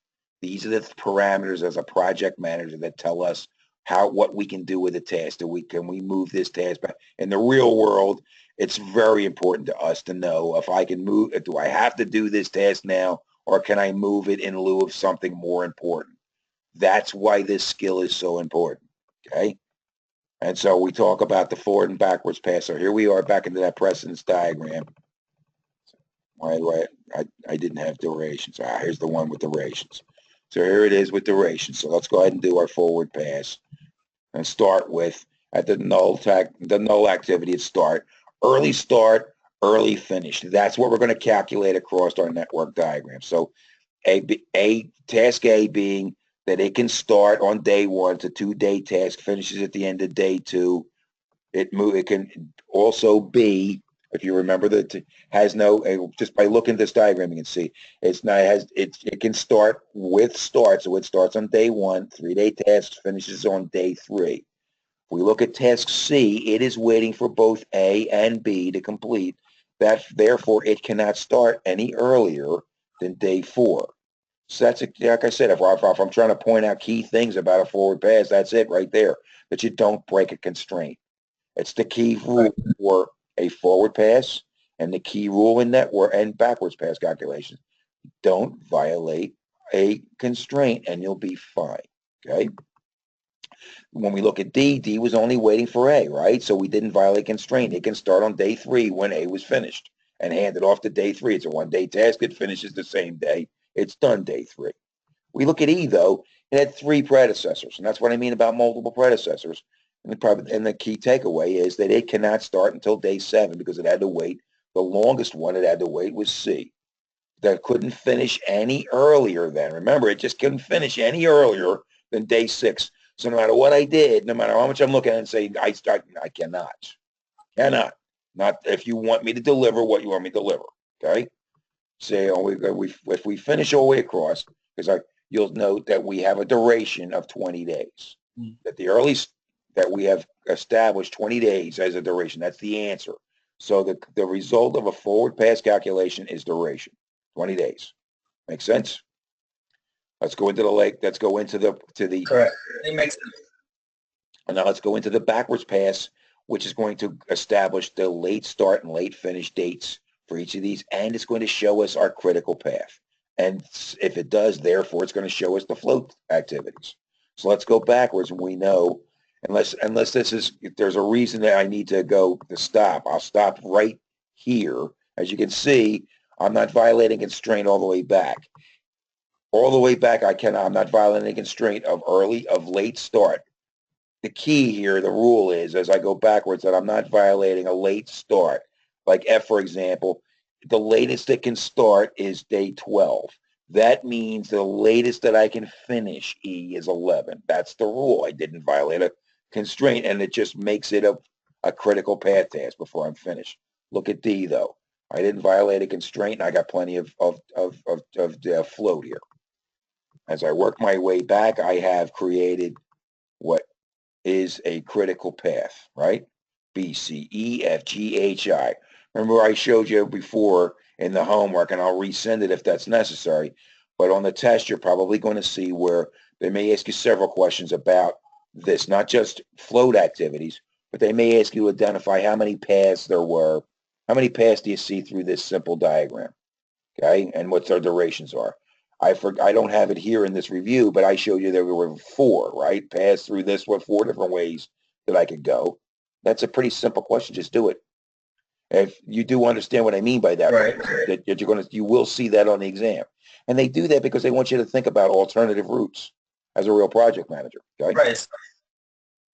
So you understand that, and you understand the float calculations, right?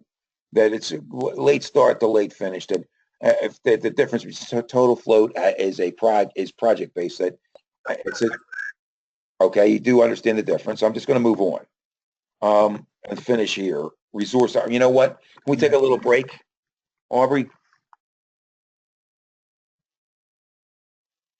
Okay with you if we take a break, sir? That's fine. I'm gonna have to reset my Wi-Fi for a minute. Well, then come back. Yeah, let's take a break, and then I'll reset it, and then we'll go. Let me fix that real quick, and then we can go back on. Okay, it's 7:38. I'll see you in 10 minutes. See you in 10. It's muffled a little bit. Man. I'm here. All right. I guess I got about 45 minutes left in the tank, so let's give it to you. All right?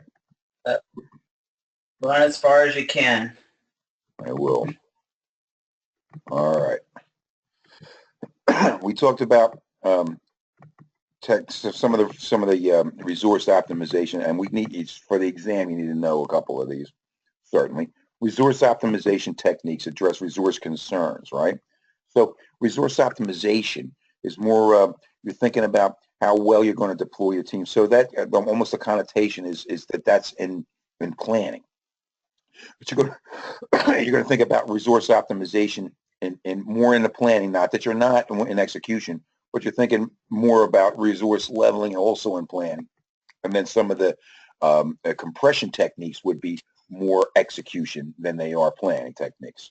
So let's look at these, for example, the resource leveling as an example. This means that you have an over allocation. That you simply it's about you don't have You want to get something done in 2 days, but you just don't have enough people to do it. So you're going to have to spread the work out over 3 days, or they're going to have to remove the resource. You can't have the same person assigned to 2 tasks at the same time.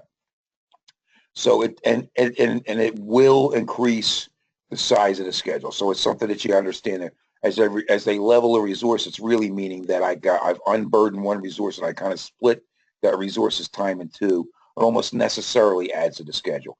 Resource smoothing is about scheduling around the availability of resources. So if you're working on a project where the deadline is not necessarily a drop dead constraint, that they can live with some overage in lieu of getting it done right. Just get it done right, okay? Then resource smoothing might be at your disposal, where you schedule key work around key resource availability rather than making the resource be available when you want him to, okay? And it's a good technique.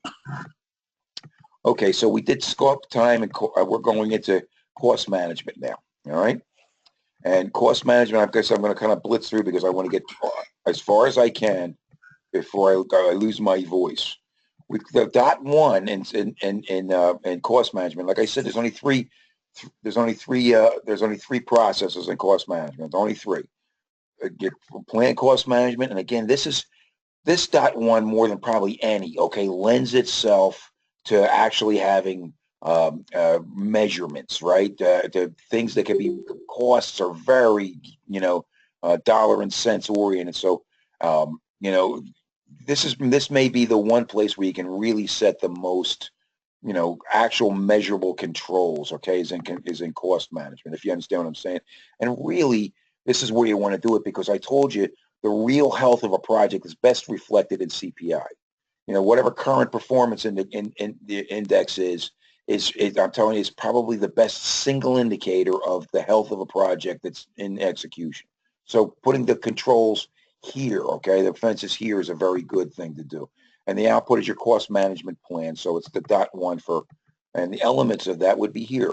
These are the kind of things you want in your cost management plan, where you're setting levels of precision and units of measure and levels of accuracy. And you see the things, control thresholds, things that can be measured. And again, no more than here in cost management.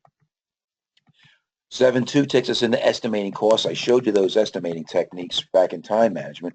But as you can see that you're going to be, when we talk about estimating costs, and I said this, that when you're estimating resource requirements, you don't want to miss anything. So the same thing when it comes to estimating costs, we're doing this all simultaneously. So I'm just saying that when don't forget cost of quality. It's going to be a question on the exam, that there is an additional cost, and they'll be mentioned again when you get to the quality session. But the cost of quality, meaning the cost of any quality activities or tools or whatever, that the time, things like that, whatever you invest in your project, you need to account for as a cost. Going to use PM software to help you, because you're not going to do this all in your head. Vendor bid analysis when it comes to procurement and procurement management, okay? And your outputs are going to be those activity cost estimates. So at the activity level, we're going to have, over on the schedule side, we did durations, remember? Okay. Now we're doing costs. So we're at each activity, we identified both time and cost so we can roll them up, okay? The basis of those estimates, you see that here, that we're actually trying to justify those estimates. I think that's a good thing in the methodology. Particularly when we talk about cost, we justify it, okay, and so that we know that we got it right. And of course, the progressive elaboration. Know some of your ranges, okay? A rough order of magnitude. The early is a early rough estimate, and then that your range is narrow. So this is good project management on a screen about how you get from that bare tree, and remember I showed you a bare tree, to a tree that's full of leaves, full of its information and ready to stand on its own. You just continue to narrow it down. The more that you know, the more you can narrow your ranges, your estimates, your confidence, your levels go up, et cetera, okay? Until you get to a point where you're ready to baseline your project. So you have costs that are estimated, don't forget, for all cost elements of labor, material, tools, et cetera, everything. Licenses, whatever is going to be burdened to your project, figure for it, okay? That's what I mean by special category costs. 7.3 is determining the budget. And we talked about this is where the cost, we're going to establish the cost baseline here. This will be the third side of the triangle. But you can see that it has a lot to do with there's risk and resources and all kinds of things that you talk about to actually finally determining a budget. There's a lot going on here. Cost aggregation, what is that? That's the roll-up. That's what roll-up is cost aggregating. The reserve analysis, remember, we added contingency and management reserves. We're going to use expert judgment, historical relationships. Remember that funding limit reconciliation. You might see a question on that, meaning that you can only schedule the work that's being funded, all right? I may have $1 million project, well, my company's only giving me $100,000 a month. And that's all the work that I can do on a month-to-month by basis, okay? My output's going to be the cost baseline for my project, all right? That's another word for total planned value of the project, or BAC when we get to calculations. So cost baseline has a couple of other names, does it not? That mean the same thing. We're going to come up with our project funding requirements if it hasn't been done for us already. Here's where we did it because we said this is the budget we need, okay? So if the money hasn't been allocated yet, we're going to ask for it. Okay, so constructing the project budget. Remember, for the exam, I told you this is how we build a budget right to left. We started with those activity cost estimates. We rolled them up that included those activity contingencies as a reserve. The sum of those roll up to work package estimates. If we add their contingency reserves at the work package level as well, and we add those all up, they all roll up into the control accounts. When I have a complete control account, it equals my cost baseline, right? This is not my project budget, right? I told you the difference is that a project budget includes management reserves that I cannot touch. So I'm managing to the cost baseline. Remember that. That's my planned value for the project. It's my BAC is my cost baseline. This is where I'd say I show the first time I show you this diagram. Again, there's your BAC. It's your total planned value for the project. All right. So where are we so far? Here's where we got through scope management, time management, and cost management, right? Now we talk about earned value because I want to get into stick some of these calculations and make sure that you understand the formulas, all right? While I still have some gas in the tank here. Planned value, earned value, or actual cost. These are the three big variables the three main variables for current performance. So how do you measure the performance of your project? I need to know how, once we take a project into execution, how well is it doing? How is it currently performing? And if it continues to perform like it is, how will it finally end up? These are the questions that we're going to answer. We start with taking a current snapshot. How are we doing today? And we're going to establish three variables. One we've already established, haven't we? The planned value of our project at any given time. We've already established. It's the other two variables that we need to find out. Earned value being how much work has been completed. Actual cost is how much cost that we've actually accumulated. And I'll show you that again when we talk here in this screen. When I say at this point, we have our three baselines. So so how do we track our project? Not so much with scope because scope is more controlled than it is measured, right? But we need a way to integrate our cost and schedule baseline so that we into a common unit of measure that we can measure both. And we use dollars, okay, to measure our general performance baseline. We use dollars. The easiest side of the baseline of the triangle is the cost side because that's your AC. That's what the actual costs. These are the bills that are coming in. These are the timesheets. These are the bills that we just add them up. Okay, so there's not a whole lot of figuring here to come up with the one of the three key variables was actual cost. Another is earned value. And I use the analogy with my old man here that earned value means he's going to give you credit for the work you completed, not for the work you said you were going to complete. He's only going to give you credit for the work that you actually completed, that you actually earned. That's the basis of earned value, is that I had planned, my planned value is where we're supposed to be. But the earned value is the reflection of the real progress of the work. Okay. How much work have I gotten completed in values, in sense of value, dollars and cents? Okay. That's where we're going with this.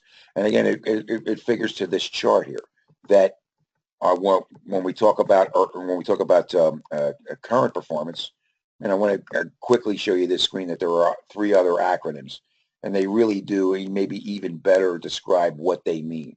That BCWS, or budget cost of work scheduled. That's your planned value. That's what it sure sounds like to me. Budget cost of work performed, actually done. That's earned value. And actual cost of work performed sounds like actual cost to me. Okay, so let's look at what I meant. The performance baseline in dollars. Budget completion is what we established. We established that at $2,000. So we asked for a donut, a $2,000 size donut. The reason that we asked for that $2,000 size donut is because when we planned the project out, we said that at certain points of the project, we were going to be complete. We'll spend money on parts, on people, as we move the plan along. And we know when bites of that donut are supposed to come out. At the end of the project, we have no donut left, but we have a complete project. So we planned that at the beginning, there's our $2,000 donut. And as we move across time and we start to complete activities and purchase things for the project, we start taking bites out of our budget. In other words, we're allocating our budget to our project activities. That's what I mean by taking bites out of that donut. And that donut was established by all of our estimates, right? So all the roll-up, and we said that our cost baseline is $2,000. That was set because we said so. Okay. So across time, our plan says that we're going to do like this until we get to the end of our project, and we've used up our entire budget, hopefully completing our project on the same day, right? So you can see the bites of the budget. And again, this is allocations. This is budget being allocated across time. When we think it is, that's why it's planned value. This has happened. Again, it's all on paper. Nothing real has happened yet. We say this is what's going to happen and how our donut is going to be allocated across.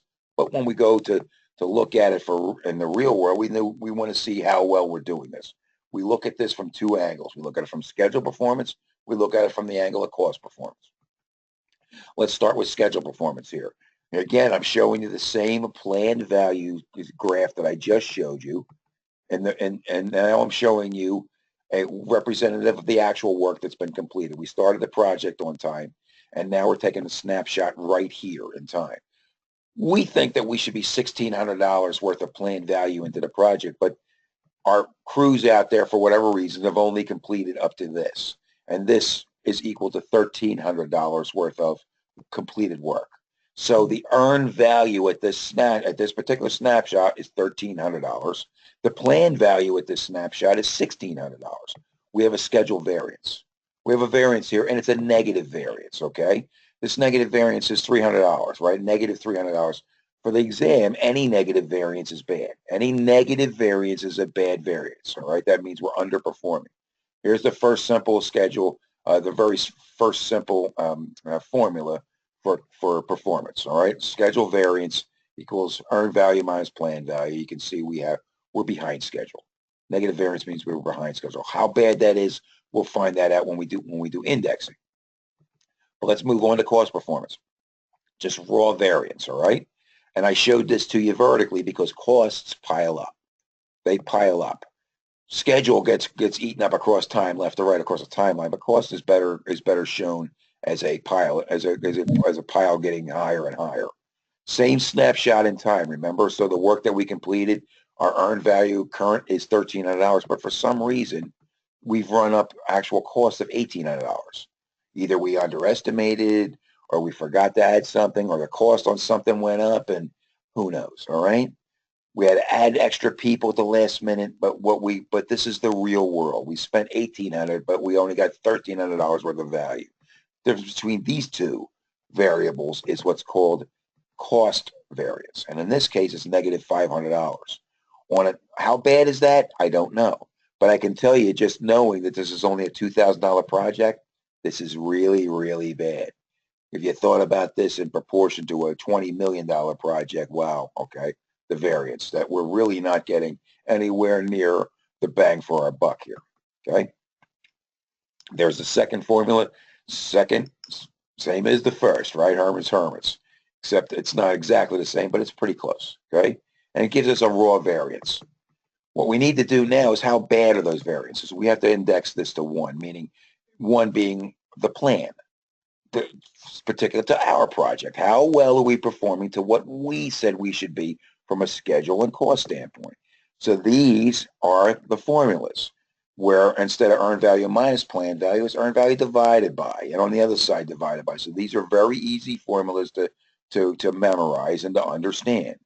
The SPI in this case is 0.81. The CPI is 0.72. Extremely bad for both in the real world, but I did this because I wanted to show outrageous calculations so that you could see these for the exam, all right? So that you can understand why we do indexing, all right? It tells us how well we're performing to plan, if 1 being right on plan. So the rule is to know is that less than 1s we're underperforming. Ahead of 1 means we're overperforming. Right on 1 means we're performing the plan, right? Here's your 4 formulas for current performance on one screen. Any questions about current performance, or Aubrey?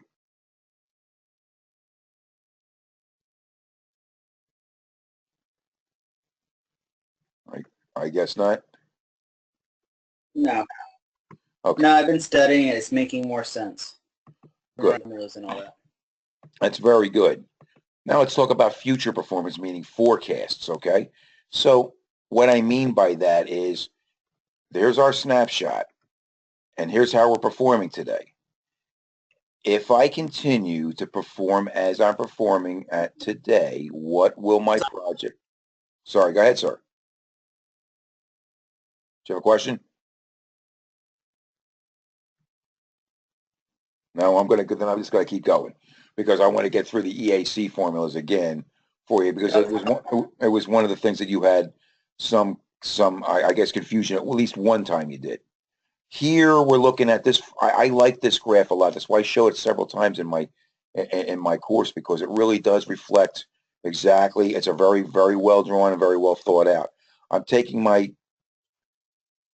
Okay, there's a lag to the questions on my end. Okay, I'm with you, man. I understand. I'm not. I won't go too fast, and you can always jump in when you can. Okay. When we're looking at future, I took a snapshot here, and I'm deciding about what I'm going. If I continue on this path, what will my project finally end up? EAC, meaning estimate at completion. That's, as you can see, a higher number than BAC. The closer that we can manage to BAC, the better our success of our project. So when we talk about the 3 main variables, where I showed you the main variables for current performance, here they are for future performance. BAC, which is budget to completion, that's our cost baseline, right? It's our planned value for our whole project. We established that. But EAC and ETC, they're the floaters, just like we saw in current performance where we set plan value, the other 2 move according to performance, okay? So let's talk about, I'm sorry, let's go back. When we talk about EAC for the exam, they're going to ask you to calculate EAC. And like I said, breaking down EAC means basically, no matter how I look at it, it basically means how much have I spent so far and how much do I think I'm going to spend? Add the 2 together, and that's my EAC. I know that sounds very simplistic, but it really needs to be. If you look at it, that's exactly what it means. When I say, here's what I've spent so far, here's what I think I'm going to spend, add the 2 together, and that's the end of the project. It even reflective of that in this chart, that if I take what I've spent so far, AC, and I add it to the ETC that I think I'm going to spend, I come up with EAC. So even the chart says I'm right. But when we talk about deciding on how to calculate EAC for the exam, so that there are 4 formulas, 2 of them that you can actually mix up. The other 2, I don't know how you can because they're pretty self-explanatory. We're going to show you all 4 now. But the first 2 are the ones that you confuse, that you could get confused. The use for typical and atypical. Here's where you ask the question. I just took a snapshot. Question, the variances that I see in this snapshot I'm taking, do I expect to see them from now on, or are they just relative to now? That's a pretty simple way to look at it. Are the variances like an example of being atypical, that I'm in a construction project and that right now it's the ramp up is slow, getting all the trailers on and the ramps and the heavy equipment, and it was slower than we thought. But now that it's all in place and all the materials are there and the equipment's there, the work's going to move along pretty well. So I think that the variances that I'm seeing today are atypical. I'm going to use the atypical one. If the variances I see, I think are going to be typical. And that means a well-run project that I'm seeing CPI and SPI in the 0.9s or something, or somewhere up in there. So I do think I'm going to run my project that way the rest of the project. That's the first question. So of the first two that you can get mixed up, show you the first two. This is the one that's used most often. It's the one where it's a typical. I think what I'm seeing is typical. This is how the project's going to run. The best case is that it's a project that's being well run. I do think that our CPI is 0.95 or something. Pretty good. I think we can keep that the rest. So I'm going to use this formula to figure EAC. If I'm running a CPI at 0.95, think about that, Aubrey. My EAC is not going to be much higher than the BAC. It'll be somewhat higher, but not much. And when we talk about TCPI in a few frames from now, when we try to get back on BAC, maybe we can, right? If we're running that good. But here in our extreme examples, we're not. So I wanted you to see that this is how you figure. And remember, go ahead, Guy.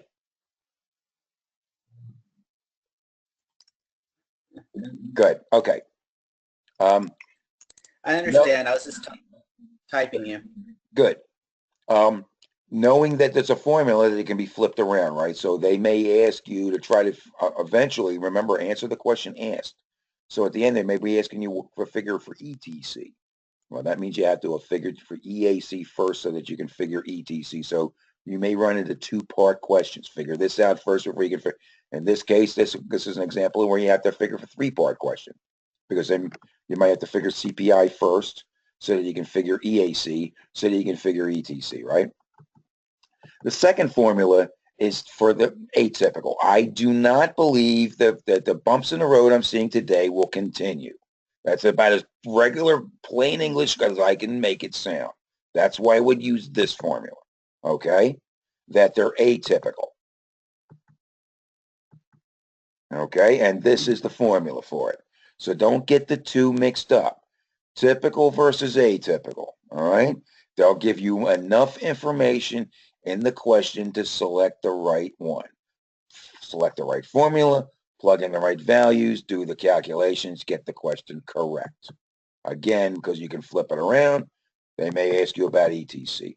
Here's the other two formulas that do not even sound anywhere near like the other two, so you can't really get these confused. Read the question. This one here, you use a formula when you're either doing rolling wave planning, so you're doing big picture planning, or you need a whole new BAC. So the formula I'm showing you up there, EAC equals actual costs to date plus a new bottom-up estimate to complete. So that means I'm looking at the rest of the work that'll be left to be done, and I'm re-estimating. Why? Because we either did a lousy job the first time, and the numbers that we're using are horrible. So if we want to get a hold of this, let's create a new BAC from this point forward, okay? That's what we're doing here in this formula. And again, you can flip these things around. The fourth formula is where you need to consider heavy in weighting either the factors of CPI or SPI. Again, the question is going to tell you that. In the narrative of the question, they're going to tell you, of the four formulas, which one applies. They're going to give you more than enough information. Selecting the right formula is half the battle. Then just select and putting the right variables in and doing the calculation. You'll get it right. Those are the four formulas for EAC. Do you still have any confusion, Aubrey? No, sir. That's good. And I'm here I'm always here for you, man, if you do, okay? I promise I'll get you in as soon as I can. All right, remember we talk about two complete performance index. This is where, as a project manager, we want to know from this point forward, we're running behind schedule. If we wanted to get back on the original BAC, how would we do this? Also, I'm going to show you variance of completion, which is the same as schedule and cost variance I showed you in current performance, but we're doing it at the whole project level here. So just a raw variance. So let me show you the two. First off, TCPI. There are two formulas. The one on the right, all it basically does is verify the current CPI. It doesn't really help me, but as a project manager, the one on the left does. This is the one that says how well do I have to perform versus plan to get back on the plan. Here in this outrageous example, we have to do 3.5 times the plan, right, to get back on BAC. But what we were just talking about in the last frame where I said, what if the CPI is in the 0.9s, it's 0.93, it's 0.95? Maybe we're not that far off, right? So maybe the TCPI in our calculation would be 1.1 or 1.2. Maybe it is attainable, right? And we do want to know that. That's the power of TCPI. Will tell us how close are we if we want to get back on BAC. Because really it's a feather in the cap of a project manager to bring it in on budget, don't you think? And if you can, why not? Then you have the variance of completion here. That's that simple raw number, basically the same as I showed you for schedule and cost variance back in the current.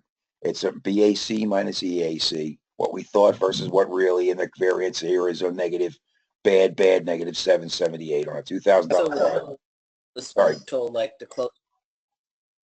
beg your pardon? I was also told closer to 1.0 is a better TCPI than the 3.5 because it's way over. Well, that's what I'm saying. I'm saying that I used an outrageous example here. There's no way we're going to work triple performance to get back on. I'm saying that if I used a real example instead of these outrageous numbers up here, let's say I used a CPI where CPI was really running pretty well. I may not have to overperform very much to get back to 1. That's my point here. Okay? Okay. You understand? That's why I'm saying 3.5. Yes, that's outrageous. That's outrageous. You're exactly right. You would never see that in the real world.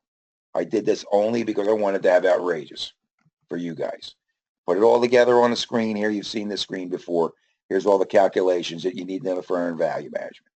Know them, man. Know how to do the formulas, all right? Practice them. All right, let's keep on moving. Human resource management. Talk about some of the things that you need to know for HR as how you build your team. So you identify project roles, and one of the things that they want to know in the 9-1 is how you acquire your team. So you're also know, particularly in a matrix organization, that you're going to be asking functional managers for your people, that your projects are temporary teams, that you release that you'll end up releasing them back to their functional organizations, and that they're really majorly part of a risk management strategy. Okay, so when we talk about the 9-1 org charts, no stuff like that, and we're also building. You want to say an org chart is really a breakdown structure, isn't it? It's a breakdown structure of people, is what it is.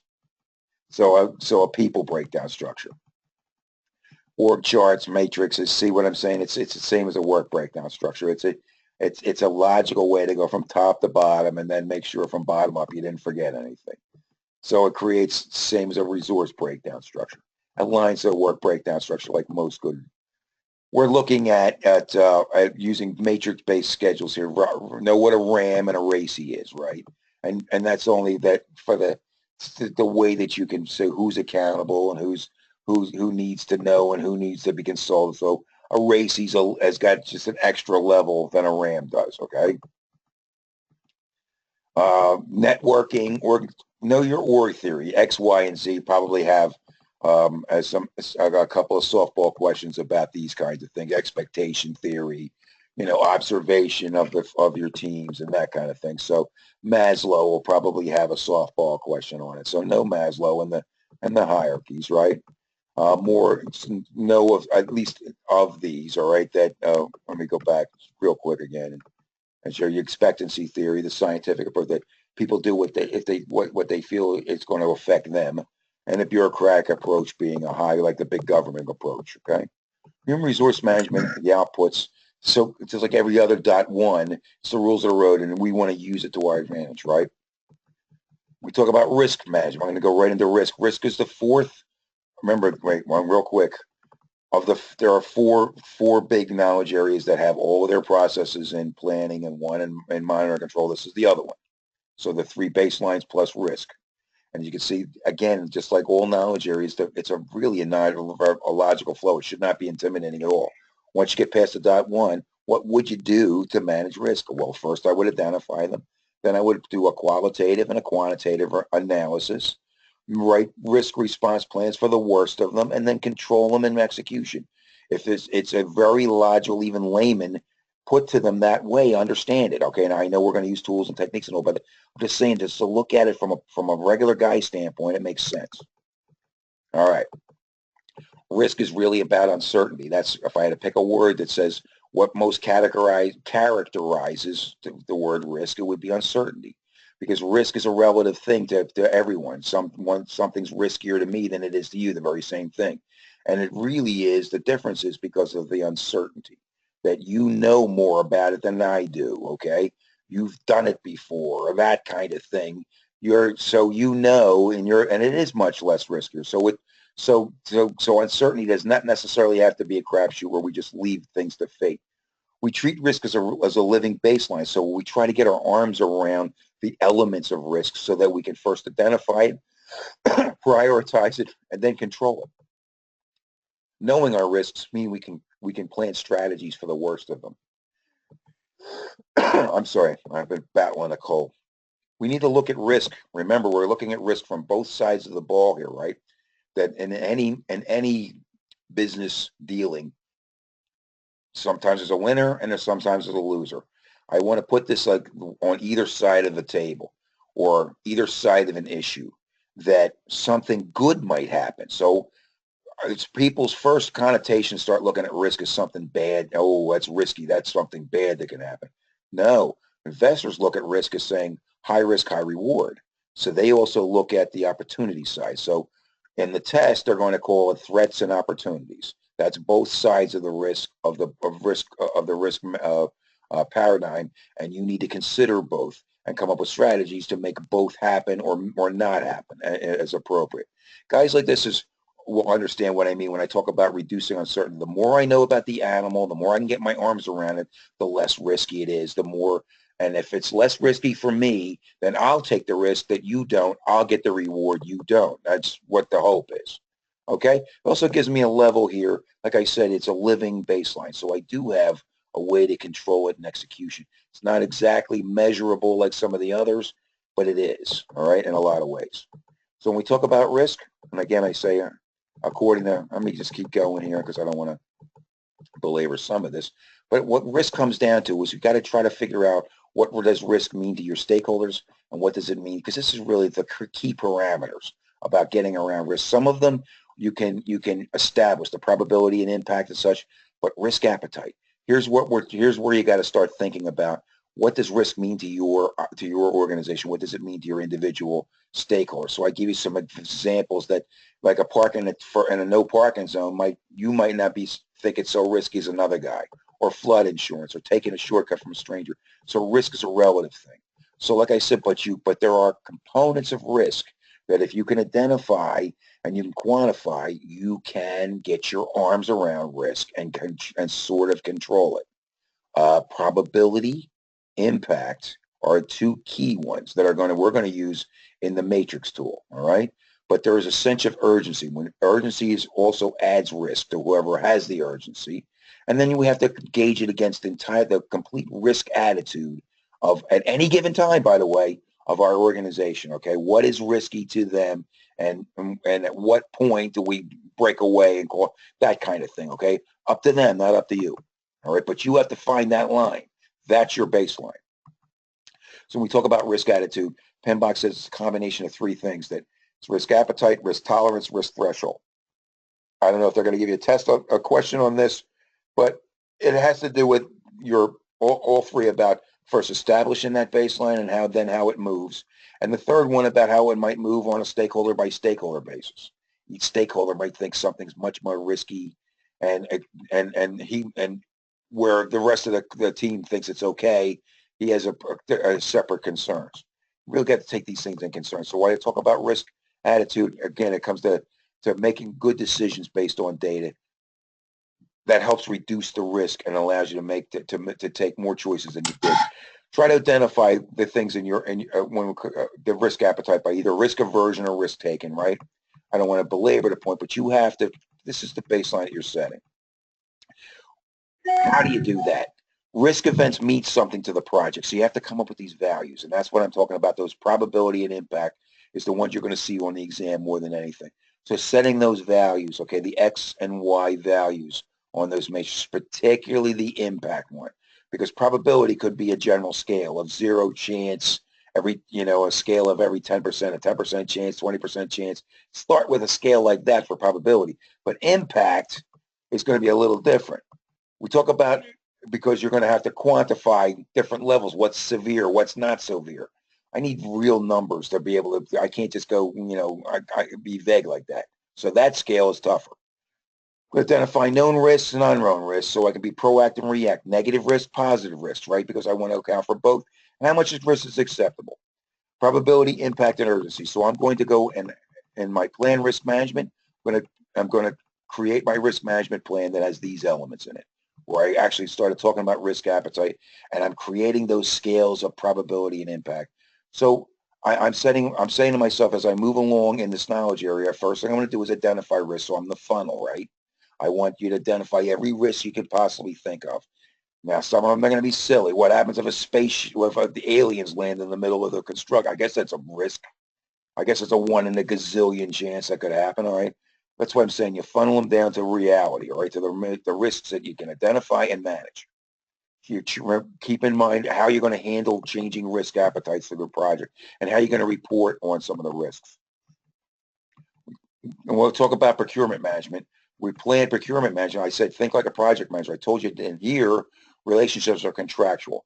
So we're the customer in this case. We talk about this knowledge area and planning for it. So we're going to issue a statement of work and request a request for proposal. We're going to select our vendors based on our needs. And we're going to set up our contract types and terms and conditions. So I want to make sure I touch on contract types again before I run out of gas tonight.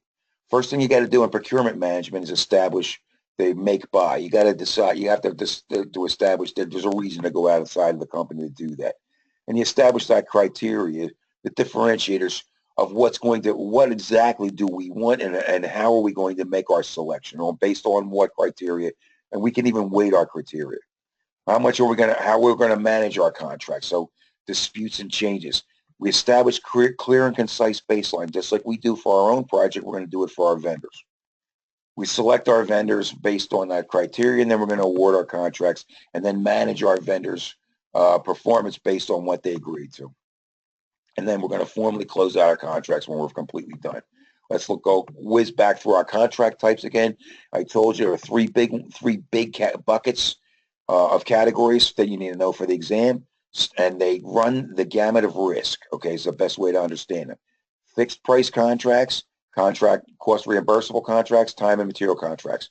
Starting with fixed price contracts, all the risk, or almost all the risk, is borne by the seller, meaning that they're accepting that it's a fixed price. I don't care what it costs you. I'm only paying $1,000. They agreed to it. So that's the risk that they have. But that Bob the Builder doesn't care.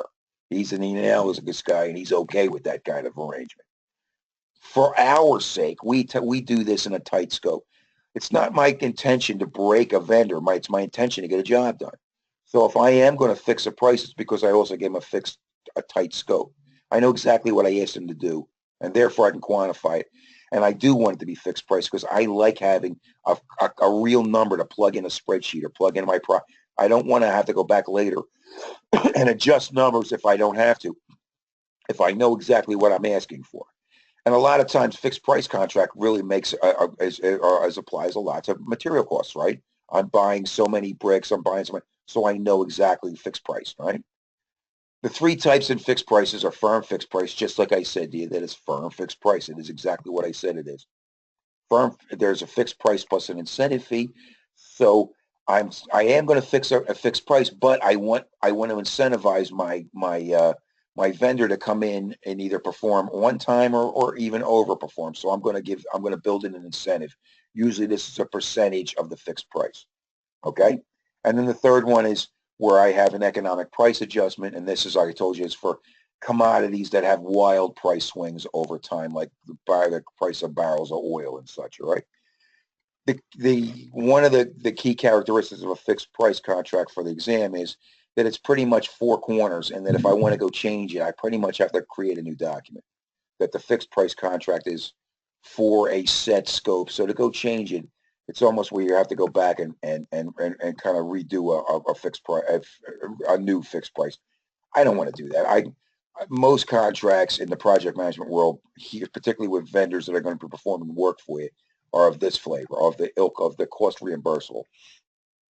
And this is where, on the risk scale, we begin to share risk with our vendors, all right, on a sliding scale, all right, that we realize that perhaps the scope isn't so tight and that we're learning too, and there's a big ERP like the company I'm working for now.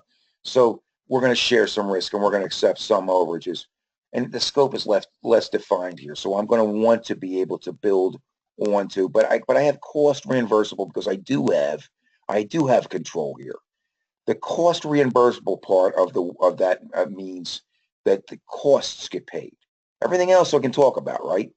But in this situation, I'm certainly going to pay for legitimate costs and something else that's going to be the profit or the for the vendor. But in this case, and that can be running costs. I can add to this kind of contract, right? So for the exam, I have cost plus a fixed fee, which is a lot like a fixed priced contract where I will pay for open variable costs, but I'm going to pay you $1,000. That's your extra fee for bringing it in on time. I also have a cost price incentive fee where I want you to perform better. I don't mind, like I said, I don't mind in all of these cases. The CP is cost plus. I will indeed pay for legitimate costs plus something else so you can make your living. And then I have an awards fee. And this is, like I said, had to do with governments or academic institutions that will pay for costs and then they'll give you a grant or something to that, or an endowment or something like that as your fee. Okay. The third contract type is time materials. This is where now you're down the other end of the risk scale where the buyer is taking all because it's basically like getting in a cab. This is a meter running. Okay. Everything that the clocks just keep going and the meter just keeps running. This is the most risk for us. Sometimes you don't have any choice in the matter. I bring a consultant in and I don't know how long he's going to be here. He's $150 an hour for as long as he's here. That's time and materials. All right. There's no set end to that contract. Okay. Remember that contracts are based on T's and C's. That's terms and conditions. So getting deeper into the contracts is really where you're going to win and lose. All right. Setting when I expect my performance reports and all those kinds of things. So this is where you're setting the parameters. Like what we do with an employee, my expectations of what you want from a team member. You're doing that contractually here in your T's and C's. Make sure you have a process for disputes so people just don't walk off the site. I know I told you in plant procurement, we talked about those make and bakes, make or buys. Geez. The outputs are where we're going to be creating documents so that we can solicit bids from the outside. I remember I told you we're also going to decide all the source criteria in the make and break. So key documents here. Okay. We talked about, I said I showed you conduct procurements at the same time because to me, this is a planning phase. We actually took what we planned to do in 12.1 and here in 12.2, we're putting it in practice, selecting a vendor. So here's a lot of more of matrices, right? Rough selection matrices, deciding what's important to us. So you're going to see a lot of this in the exam. If they're going to ask you about this, this is where they're going with this. We do selection criteria, okay? So you can whittle it down to, when we talk about conduct procurements, probably you might see questions when it comes to about like in here in the tools and techniques bidder conference, where you're bringing in all your vendors at once. I think you might see a question like that. Okay, that's what they're talking about, a bidder conference where I have all my vendors all there at once, meeting with me and each other. Everybody hears everything. Okay. These other techniques to get the word out. The output will be my selected sellers, and I'm going to include them in my resource calendars. And here's where I begin some of those change requests that I showed you that you still see in the planning phases. Okay, I'm sorry, in the execution phases. So you manage the vendor relationship based on the contract, and you keep performance reviews, because this is really, you let people know that what's expected of them, and they tend to reach those expectations. Those were the formulas for earned value. I'm not going to go through the formulas. Maybe I should go down some of the formulas. Classes of estimates we hit. It's 8:30. Son of a bitch. How long do you want to go? I know. You want to go to 9? You could stop here. Okay, You could because stop here I'm pretty tired. if you're dead. I'm getting there. Why don't we do this?